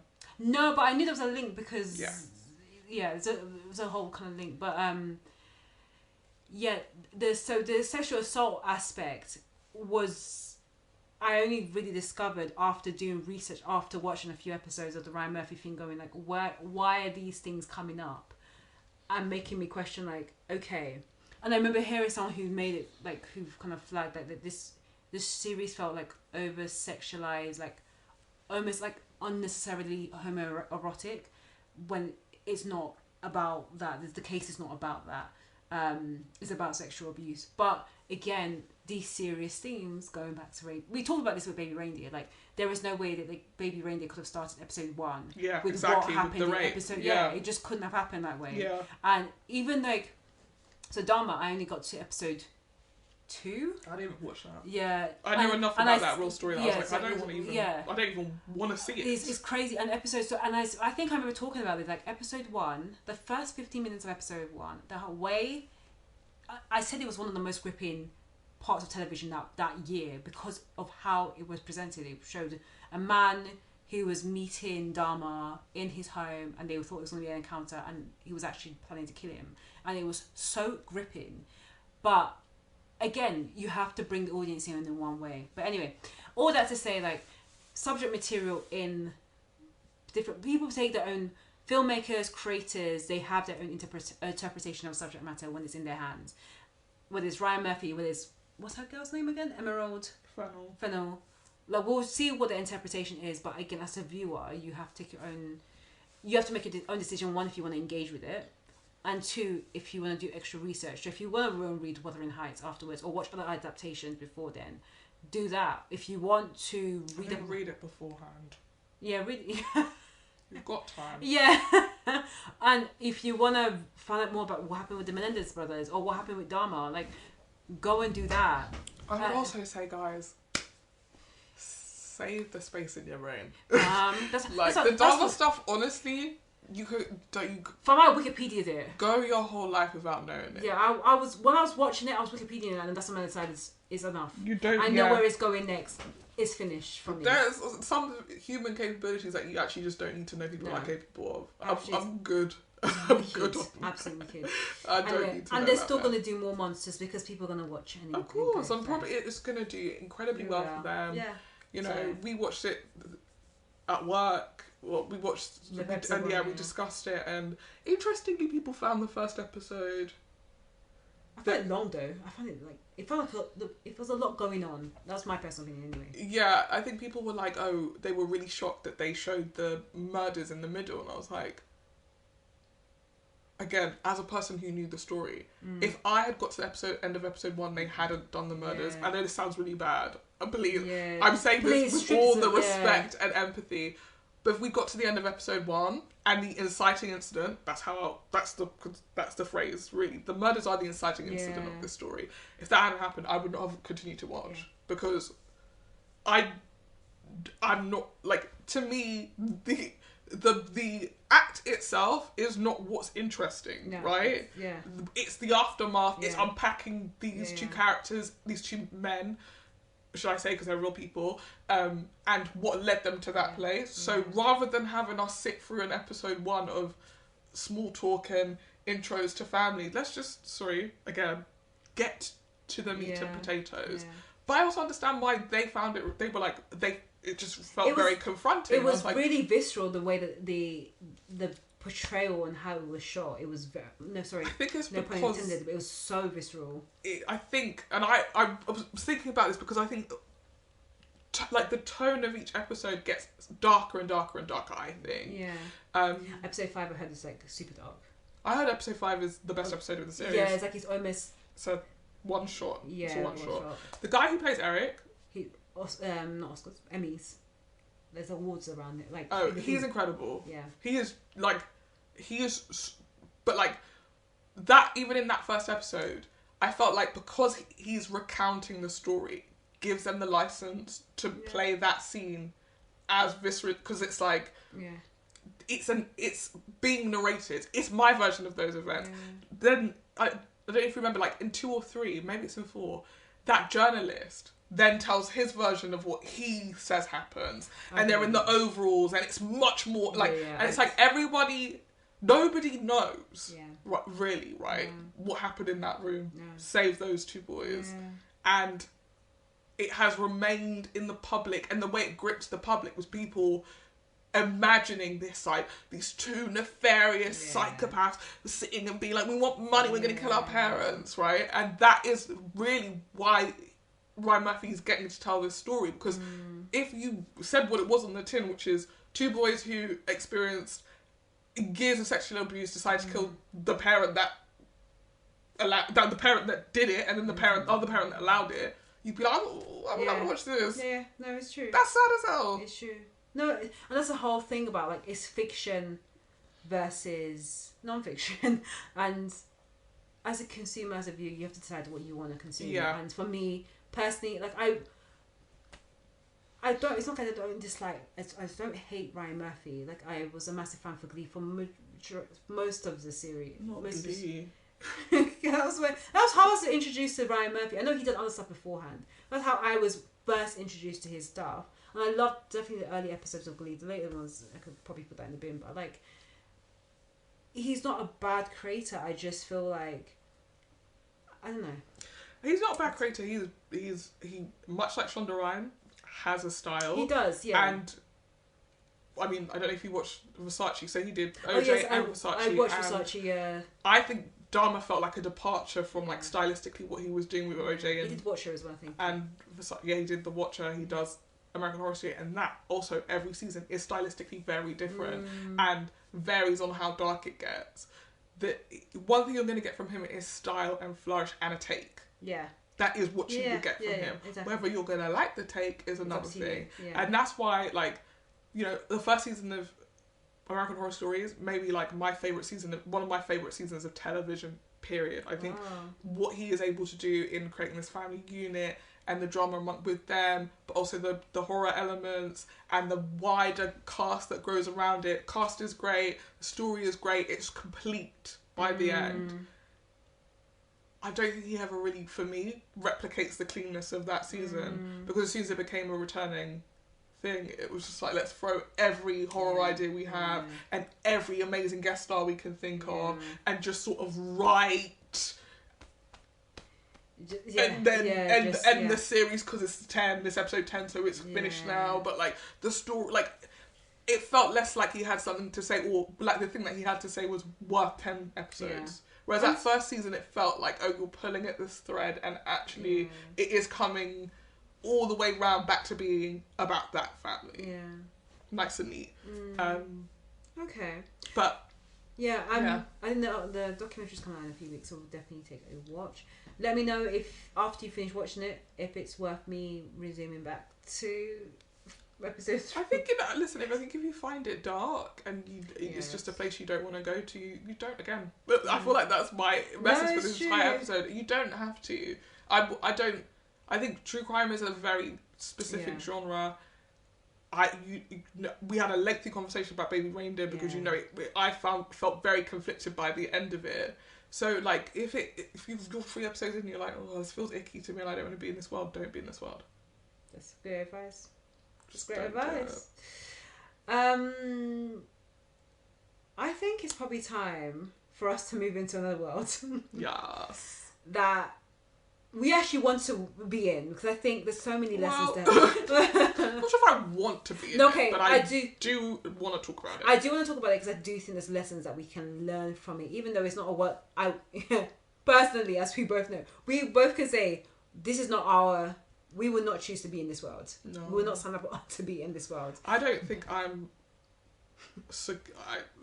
I'm not saying I'm insecure, but I feel like the show will bring out whatever your insecurity was and punch you in the face with it. Oh yeah, but and I know that I am not healed enough not to make a goddamn fool of myself on the TV. So I'm not with the like. I went to think I'm pretty. That wouldn't be my thing. It would just be the like suffocating. Yeah. Leave me alone. Also, I feel like I hate you. Yeah. Like, I need to get out of it. I've made the biggest mistake of my life. Like, that'd be my energy. Yeah. For sure. So, yeah, we're talking about Married at First Sight, if you didn't get that from the description. And this is now series 9. Flipping egg. And yeah, we're going to talk about that now. Married at First Sight, if you are not aware of the format, it is 2 strangers who meet at the aisle and get married. And then over the next month, they are in an experiment where they get to know each other, they get to build a relationship, and at the end, they decide whether they want to remain married.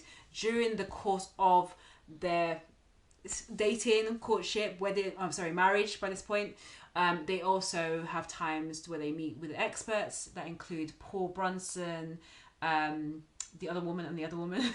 That's so helpful. Why did you say Paul's whole name? Because I remember him the most. Paul Brunson, who is like infamous for being on this show, and basically is a world-renowned matchmaker. Charlene Douglas, who is a sexpert, and Mel Schilling, who's also in Married at First Sight Australia, I think. I like that Australian lady. Yeah, she's really good.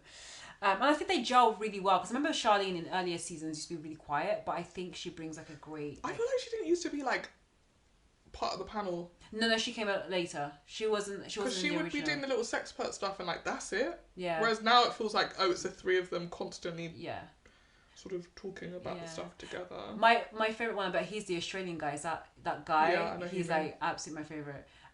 But yeah, so they come, they meet the couples every week. There are also dinner ceremonies. Dinner parties, sorry. The dinner ceremony. What's the other one with the experts? Oh, I don't know what you call it. I just think of it as the couch. Yeah, they just go on the couch and speak to the experts. And then they also have dinner parties where they meet the other couples. And each week, there are opportunities there for them to talk about their relationship as it currently stands. And they have tasks as well sometimes. And tasks and probing questions. And yeah, it definitely tests whether you can meet someone at the aisle and get married to them and have a long-lasting marriage. Over the last 8 seasons, that has worked for very few and failed for many. So we'll just see whether series 9 will follow the same trend. Now we're gonna start off with the couples. Your face is like, damn. What did you want me to say? Are we hopeful? We'll talk about our predictions at the end. So let's start off with the first one. Emma and Casper, yeah. So Emma, How old did you know? 31. She's 31, right, Yeah. yes. Emma is 31. She's never been in a relationship before, but she's like, you know, life is all the party, girls, loves her friends, has a good job, loves her life, has money, doesn't have a, you know, husband, and has come on the show to find that one. Self-proclaimed Bridget Jones. Self-proclaimed Bridget Jones, who keeps a spreadsheet of dates that she goes on. No, that's not a bad idea.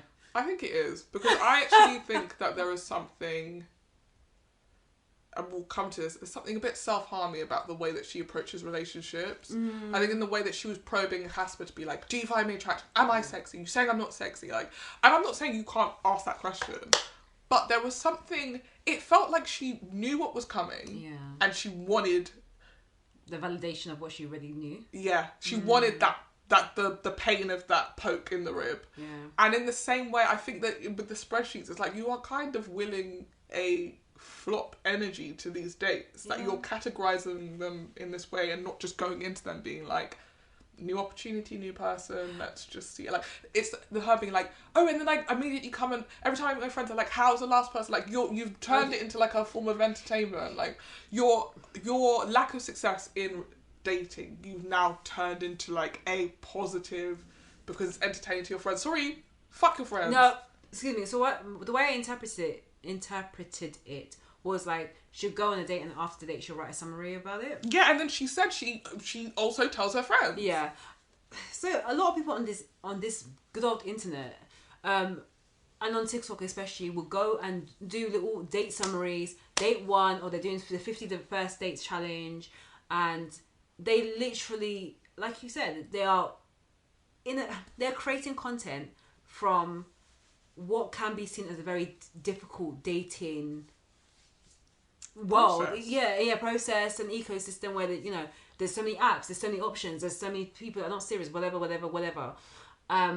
And it can be quite damaging after you just keep on hearing the same thing over and over and over again. And like, I agree with you. Maybe she's just there to be like her friend's entertainment. Like, it's almost a clutch. Like, okay, I'm not seeing anyone, but me being in a dysfunctional situationship is entertainment for you guys. Yeah, so there's at least I'm getting something out of it. Yeah, like, exactly. At least I've got something to like, tell my friends, we can all laugh together, and in that way I can feel like in this group where everybody else is settled and with someone, I have a place. Yeah. And I get it. Like, I wouldn't say that I've been there, but I do sometimes find like when you're telling a story about like a bad day, you are removing, every time you tell that story, you're removing yourself from it to a point where now it doesn't even incite any emotion when you talk about it. It's just a story. Yeah. So people could be like, oh, you don't even like, oh my god, the last day I went on, you tell the most bizarro, harrowing story, and the person's looking at you like,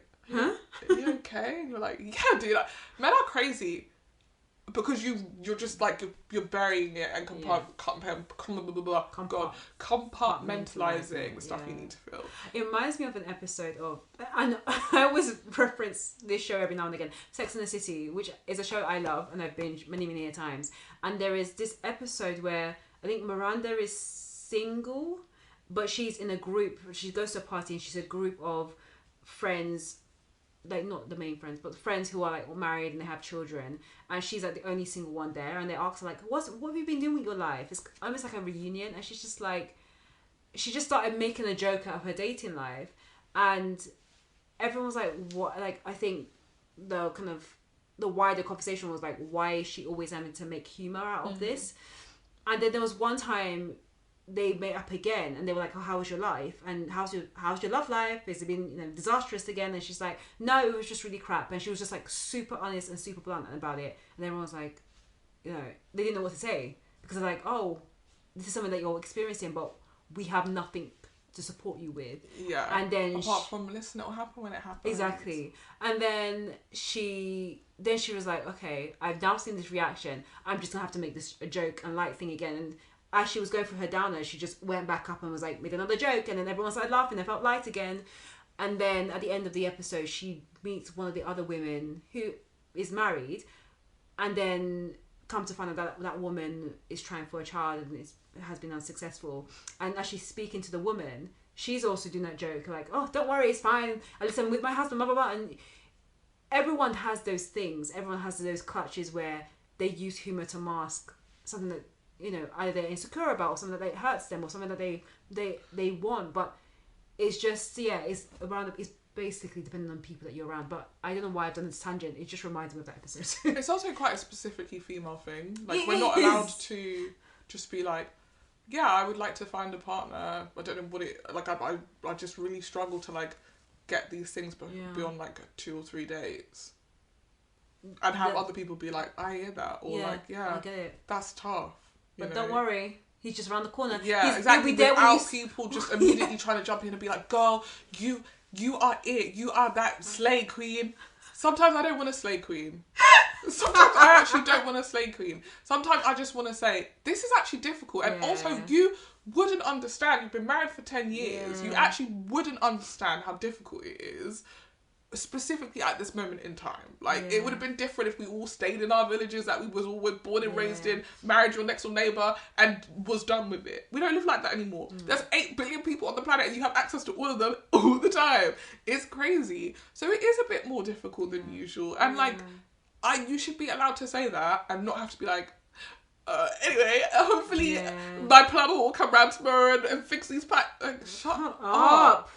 Be fucking for real. Like, the thing is, I always think about, like, the African aunties that always say nonsense, and you're kind of like, if I really, and out of respect, you have to be quiet, or maybe if you want to speak up, you can speak up about it, but, like, I always wonder, like, if I ever said, like, no, I'm not looking for just any old Tom, Dick and Harry, and like you. Yeah. And where is your husband, actually? You're always out by yourself. Where's your husband? These aunties will be at every party. Where is your husband? I always wonder that. Where is he? Yeah. At home, asleep in a chair, or with his second wife. Please. God. His secret family that he's had the whole time. I don't need advice from you, sweetheart. That's why we have to be careful, because if you cover like that, next thing you know, Carver will come around. You are the auntie. So that's the thing. You don't want to become the auntie. Yeah. But do you know what? I agree. It's definitely a women's thing. Like, at least with men, like, I don't think you hear these kind of conversations as much. It's just like... Yeah, the problem is they don't talk about shit. No. Except for shit that you don't hear about. Yeah, exactly. They don't talk about real shit. Yeah. So they don't even have to do the laughing thing, because they just won't talk about it. Like, you can't... 2 guys are not going out being like, so how's your love life? Yeah, it's like, did you watch the game? Yeah, Literally. I watched it. Sorry if we sound Do you want a beer? Love beers. Love beers. Like I love my women. Okay, alright. It's fine. It's literally fine. Done. They don't have to do that. No. But yeah, Emma. Back to Emma. So Emma has this thing that, again, going back to this, a person not acknowledging the fact that they're in a lot of pain. Yeah. She's like, I've always got wine in my hand. You know, every Friday, more like wine day. Your entire personality is that you drink. You have a problem. Oh my gosh. Sorry, we need to stop. PSA, we need to stop. And England has a specific problem with this. Like, this country has a specific problem with this. Making your personality wine. Fam? Or your personality brunch. Or your personality go in the pub.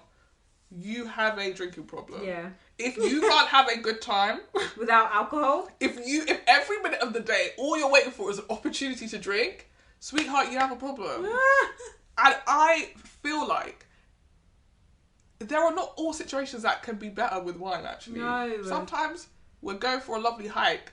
Why have we brought one of those cartons that is just attached to you that you're drinking from? Like, let's just have a good time. Yeah. And when she mentioned the wine thing 3 or 4 times, I said, okay, so you've got a different problem. On top of that, I think you're overcompensating with this bubbly personality and wine, just having wine, I'm just like fun, I'm so fun, everybody thinks I'm so fun. And it's like, you're doing that because you actually don't feel like that. Yeah. You don't feel like you're enough, so you're like, I've got to do a bit extra. I don't think these are things that can't be resolved. No, not at all. But, as we said, about that girlie on Love is Blind. So those insecurities cannot be solved by another person. Yeah. You're getting into a relationship is not going to fix that feeling inside of you that you feel like you don't deserve. You're not good enough. Yeah. You never get what you want. That won't be resolved by one man telling you look pretty. Yeah. But that is like how your brain starts to to focus it. So she matches with Casper. She sees Casper, she likes him. Crazy to me. Yeah. Not that, and again, I'm not trying to say that he's ugly, but He's it's not. crazy to me how quickly women will be like, oh yeah, he's fit. Is he? Yeah, because so basically, or is he just not ugly? Exactly. Like, he has hair. Yeah. And he's relatively tall. Yeah. Yeah. So Casper is 34. He's a gardener. He had, I think he had like a very corporate life. Yeah. I'm imagining in London, a very busy city, but then decided to lead the corporate life and become a gardener after experiencing, I'm going to say, some stress. Burnout, yeah. And he mentions in his confessional that he had experienced issues around his self-image, and that's something that he's had to work through over the years. And he's just looking for a wife. He's just looking for a partner. He doesn't have a type. And I'm not gonna lie, in his confessional, I had so much hope. Yeah, I was like, oh, he seems like a he sweetheart. seems really sweet and just like a really innocent guy who well, he said this thing which kind of did bug me, which was like, I'm just looking for someone who's going to look good in a pair of wellies next to an Arga. I was like, that's not really any qualities, though, nothing. One of the things that kept on getting to me is like when the experts kept on asking him, what's your type? And he just kept on saying, I have no type. I was like, okay, that's interesting. Probably a lie. Black girls. That's How what do it is. That's why I kept on saying I don't have a type. Because it's code, like, please. That would have been, that would have been an amazing plot twist. There was a point when I looked at it, I was like, is this guy just like upset because he's like, I don't like white women. But he could have just said that. Well, how actually? Sorry. How exactly? How is he gonna be like? Okay, that's what you meant when you said you look like my sister. Yeah. You know.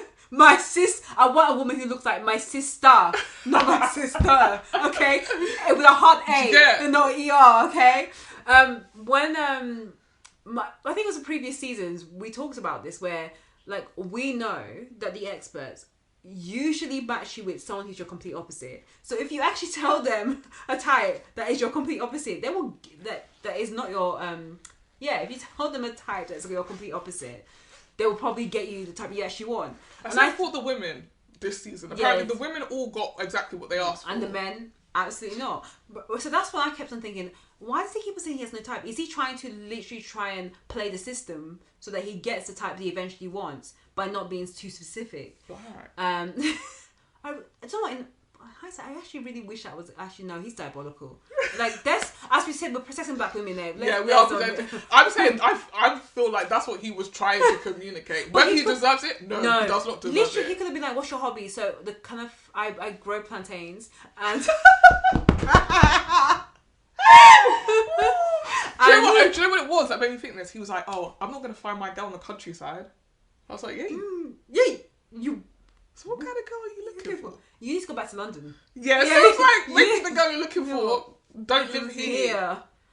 Because he made a point like it's probably a lot of people that do go to the countryside, especially during COVID, are settled. Like I remember, they tell me they don't have friends who don't have friends who don't have friends. True. Because I remember a girlie of ours who is very keen for us to move to the countryside. He's on the countryside, just outside London. And I remember telling her, like, I don't feel like I don't think that's my time, that's my ministry right now. Partly because I don't have, my immediate family is not in outside London. My immediate family is in London. All my friends are in London. Yeah. I mean, bar you.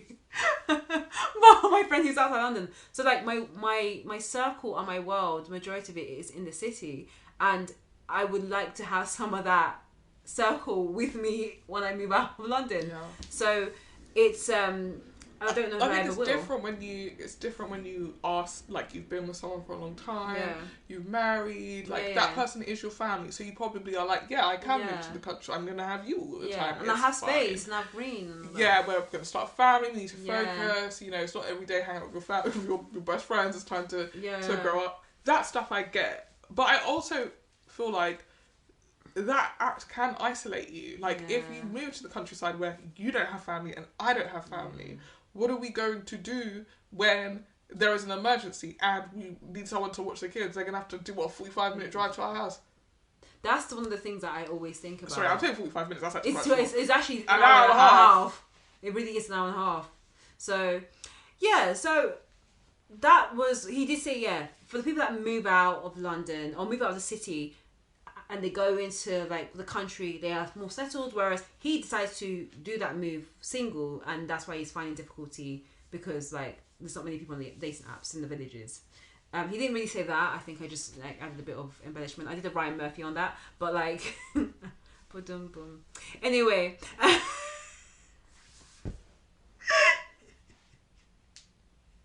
sorry, you have to crack it. You have to crack someone out. Sorry. So yeah, Casper and Emma meet. Yeah. Casper is like, no thanks. Okay, one thing I will say, because that's when he says, I like petite girls. Yeah. But you never said that. All of a sudden, his type is coming out through the woodwork. Now, one thing that we are introduced to, and he does say he's a twin. So he had a twin sister. Oh, they're twins. Yeah, they're twins. Oh, okay. And they have... That explains that a bit more. Yeah. So they have... Like, she's always been, like, the loud... Actually, sorry, let me not confuse it, because there is another girl who has a twin. Yeah, I don't think... No, because the other girlie is definitely a twin. A twin, yeah. Sorry, I may have got this wrong. Unless there's two twins. He's his twin. So there's two twins. Yeah. So there's two twins on the show. So he has a twin sister. The sister's always been outgoing and always probably been the more popular one. The sister's married and settled and got kids, and he hasn't. His life hasn't gone down a similar route. And that's what he made a mention to it, but it wasn't until we were at the wedding and we saw the sister. She seems much more extroverted to him. He's probably a bit more introverted. And when Emma was coming down the aisle, like the first thing I said, it was like, oh no, she looks like the sister. Like I noticed that quite. Did you not? Like, I don't really look. I saw it. I was like, wow, she looks a lot like the sister. Now, mind you, the cameramen and the producers are shady because they did try and flick through the shot of Emma and she's walking down the aisle and the sister a few times. So I was like, there is some similarity there. When they're both white. No, white and blonde. And then the last one also was very similar, which got a bit crazy. That was after in the reception that you started to be like, wow, there are some similarities. But they're so superficial. Like, there's superficial similarities, if I'll be perfectly frank. Yeah, unless it is like every time he looks at her, he just sees his sister. It's like, well, then we should wrap this up because I don't know how I'm going to not see my sister when I look at you. Yeah. So... And I don't want to sleep with my sister, so... Yeah. You know, and that was... And literally in the interview just after the vows and after they got married, he did say, she kind of reminds me of my sister. Yeah. And I was like... Oh, now that's gonna be a problem. You could tell on his face like he wasn't feeling her at all. Yeah, she on her hand is like, best day ever. I'm having so much fun. He's perfect. He's exactly what I asked for. Friends, what do you think? Oh yes, he's perfect. He's exactly what you asked for. I'm so happy. I'm going to speak to his family. They're like, what do you think? They're like, oh, you're perfect. You're going to fit right into the family. Meanwhile, this guy's getting more than you could just see on his face. He's like, stop talking to my family. Stop talking to my friends. Like, oh, I don't know if I want to do this. Anyway, they go on the honeymoon.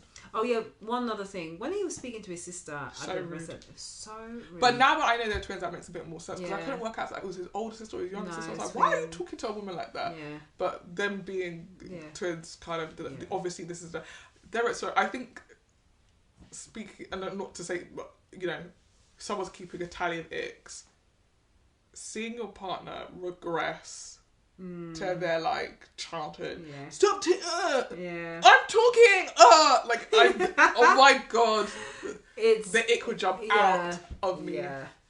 And I'm gonna say I'm probably that person as well. So I'm so sorry in advance to whoever dates me because when I'm at home with my dad and my family, I am basically a brat. No, you can't. So I think when I'm with my siblings, I can be a bit more a bit more silly than I am usually, but I feel like that's a cheerful giddy thing. You don't want to see me when I'm arguing with them though, because I just that's what I mean. I just don't. It's less bratty, but I'm just like I think if you saw me arguing with my sister, actually, it would be a mature conversation. If you saw me arguing with anybody else, Actually, my uncle would be more mature. My aunt, less mature. My nan, forget it. Yeah. Literally forget it. We are reverting back to you are a child, I am an adult. Yeah. Type shit. Or I'm like quietly fuming, and that is not a good. Like that, quietly fuming adds stress to my body. I don't want to do that in my life. I actually can't quietly fume. I quietly fume and then it becomes loud very quickly. It become like a simple question. Why are you asking me that for?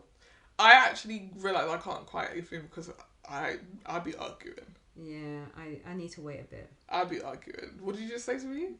Yeah. Because I know you're not talking to me. Stupid. Yeah. Like, why would you even do that? Like, that is my... Like, it's not stopping. Like, yeah. If you want to fight, we can fight. Yeah. If you want to fight, we can fight. But I'm not going to stop. I'm not going to drop this. Like, if you go, I don't want to talk about this anymore. How convenient. How convenient. Because you know you're in the wrong. Yeah, so the thing, so when I was younger... No, sorry, let me take that back. When I used to argue with my sister, that is how it would be. It will be to the point where I'm hearing people go, can one of you guys shut up and let it stop? But I will want to stop them. Yeah, exactly. I will have the last words each time. Yeah.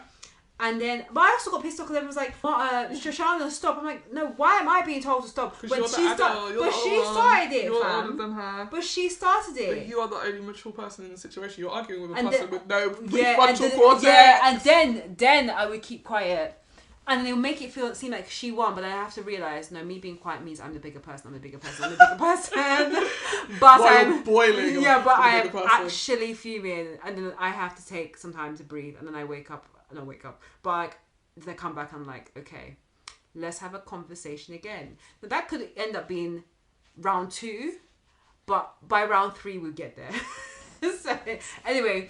Yeah, watching them argue was not cute. Yeah, it was not cute. And it's also, because I think it started off with the twin sister asking Casper. Perfectly harmless question. A harmless question. But you know how your sibling, like, because we don't know that dynamic, there's probably something about the way that she asked that question that just immediately set him off. Yeah. You could tell, like...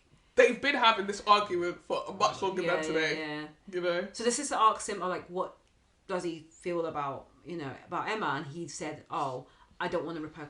Like, at the moment, I don't feel like I want to rip her clothes off. Yeah. And then the sister went in and said, you can't really speak about her like that. And then that stuff kind of will come with time. And it's like, I understand. Yeah, and it just... That's when you're like, this really cute, sweet, innocent gardener has now become a menace.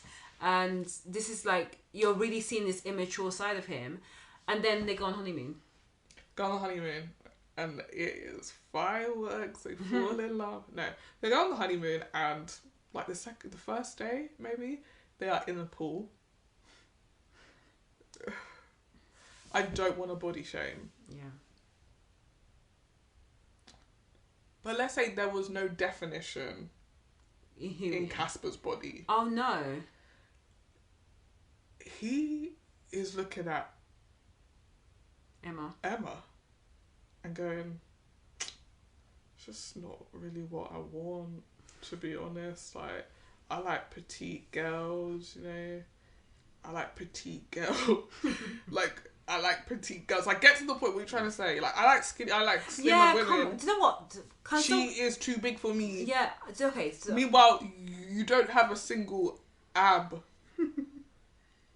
There's no muscle definition. And I'm not saying that you have to have that. But be for real. I thought, why can't people just be for real? I'm not in the gym every day. So I'm not going to get on national TV and be like, I expect my man to be a bodybuilder. Meanwhile, I look like a rolling pin. No. No. That doesn't make sense. You have to be practical. You have to actually be practical in this life. You have to have some self-awareness. Oh no, you 100%. And I think what frustrated me throughout that honeymoon, and also like even when he was talking about her parents, is the fact that he himself has had issues with self-image. But who cares about other people? Sometimes it's hypocritical though. Yeah, but I think sometimes that is the problem with insecurity. You are so self-obsessed when you're insecure. You are the center of the universe. You're the ugliest thing in the world. You don't have time or space to empathize with other people that they might be insecure about stuff. You know, you just are thinking about yourself. And in that moment, all you can think about is, I personally feel like I deserve a skinny bitch. And you have not brought me that.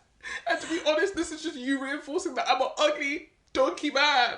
And I don't think that's all. Like, he was in his, he did not think for a second about her, about the way that she might be feeling about this. Because this is the other thing as well. They're not even like slick where they're like, oh, you look great. And then like to the side, like, she does look really nice. I'm still not really feeling the spark, but like she looks lovely.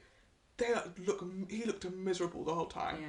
She's like, oh, I put on my £100 bikini, which, by the way, girl, you should save that £100. The only thing that was nice about that bikini was the cover up. Like, the cover up was nice. I was like, oh, that jacket shawl is nice. The bikini itself, just a plain black bikini.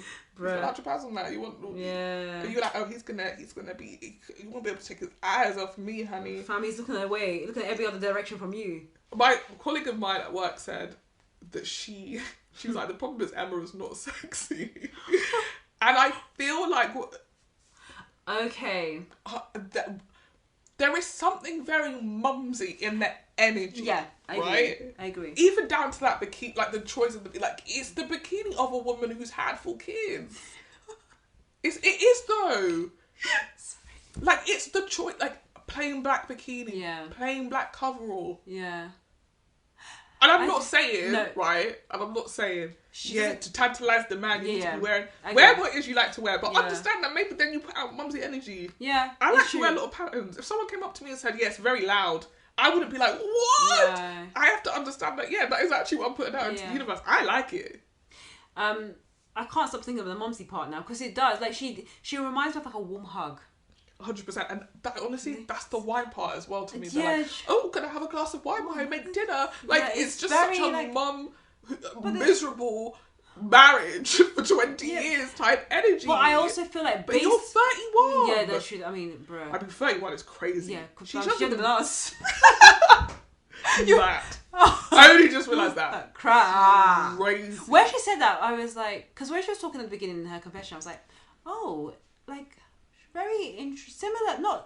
There's some similarities in our lives, but also there isn't, because her life feels very, I would say, homesy and like to your point, she's mumsy. But she's mumsy. And there's nothing wrong with that. But I think also going back. Oh God, I was gonna make a point that I completely forgot. We'll come back. But Still, I would say even with the homely mumsy, I can understand if he said the issue is not put your body to one side. Yeah. I'm just getting mum vibes. Yeah, and if he said that. Yeah, if that was what his issue was. Then, if he said it's not your appearance, I think you're a very pretty woman. I think you have a nice body. My problem, the thing I can't quite get past is like I'm just getting like, again, sibling, mummy, family energy, and not lover. Romance, life energy. But also, like, okay, so there's 2 things to that. Going back to the mumsy comics, I just remembered what I was going to say. Based on her demeanour, like that, as I mentioned, she's like a warm hug. She's very homesy and mumsy. She's got the wine and like all that stuff. It feels like a very nice fit. It's very live, love. Yeah, but it's also a very nice fit to Casper's lifestyle from what he was saying. You're a gardener in the countryside. Like she will fit so well in wellies in your lifestyle. She will, and you guys can create beautiful Italian dinners at night with wine. He wants is to come home. He wants a baddie. He wants to be in the garden all day, come home and see someone in 4-inch heels and a little tiny little lingerie, little tiny dressing gown. This is what you get. Flipping pancakes on the arc of being like, oh, dinner be ready in a second. See, but the dinner is 4 pancakes. Exactly. That's all she can cook. That's all she can cook, but she don't cook and she don't clean. But she'll tell you how she got that ring. Exactly, but this dude said he had no type. So what do you expect? Yes, because his type is hot. And hot. Sexy mama. And that is subjective. Black. You need to stop, because if we find out that they're not together and he's with a black woman, I will give you £100. Oh, I'll take it. I will give you £100 based it. on that. I don't believe so, but you know. But can you imagine? They're probably. Sorry. Can you imagine? Yeah, I'm just like, can you imagine? Yeah. Yeah. Let's leave that. Let's leave that comment and that thought to one side. Let's leave I'm just that. trying to think. I mean, anyway. Yeah. So leave that alone. yeah, well. Yeah. So yeah. Was any interesting things on the honeymoon? They did talk about it, and he does say that he. She asked him. Yeah. He's like, oh, I basically need some space from her. Yeah. So I'm going to have to tell her why I need some space from her, which is that I'm not feeling it. Yeah. So he's like, I'm going to be honest with you, you're a really sweet girl, we're having a good time, I'm not feeling it. She's like, what do you mean? I'm not feeling it. She's like, what do you mean? Say it. He's like, I'm not attracted to you. She's like, you don't think I look sexy? He was like, no. No. It was just mad, by the way. He's like, what, even in my bikini? He was like, yeah, I'm just not really attracted to curvier girls, is what he says. Yeah. Right? Obviously, she gets upset. He gets to spend the evening on his own, which is what he wanted. Yeah. So everything went well, but he seemed quite upset that he'd made her upset. Yeah. So the next day, they meet and have this conversation. And this time, she's like angry. Now she's had some time. She's prepared her like, oh, you back to get it, boy. Yeah. Response, right? So they sit down together and she's like, yeah, some of the stuff you said yesterday was actually out of pocket. And he was like, you know, I was just being honest with you, telling you that how I feel, which I don't find you attractive. Because that's kind of his energy. It's like something very nervous about, like, you're not even really standing 10 toes down on what you've got to say. Man. And then she's like, I'm a size 14, I'm not a monster. Yeah. And he's like... Which is actually one of the most, I think it's close to the average size in the UK for a woman. Literally, yes. You know, absolute joke. Yeah. She's fine. Yeah. Like, as in, I don't think...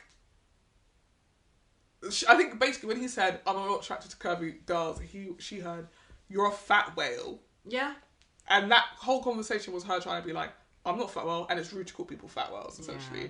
And he's like, well, I never said you was a fat whale, but what am I not allowed to say? And also, you asked me. I'm just saying, I'm not feeling that. I just don't. I'd rather I told you now than 3 weeks down the line. I feel that we deserve to be honest with each other. Again, they sort of part ways after that. Yeah. And then at the end of the honeymoon, they sit down and they go, well, we could have both handled this differently. Which I was like, well, sorry, what did she do? Let's make a pact to try and work through this.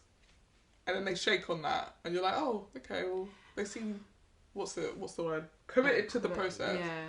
Come to the dinner now. He's like, I'm only here because I want to speak to the experts. I want to know why the fuck they put me with this old woman when I asked for a sexy hot black mama. Like, he did not say that. No, but he did. He said, I feel like this is I don't get it. Yeah, he's like, I feel like I'm being played. Yeah. Basically and this is a goof on me because I don't know what about me, which is crazy. This is like, again, complete lack of self-awareness.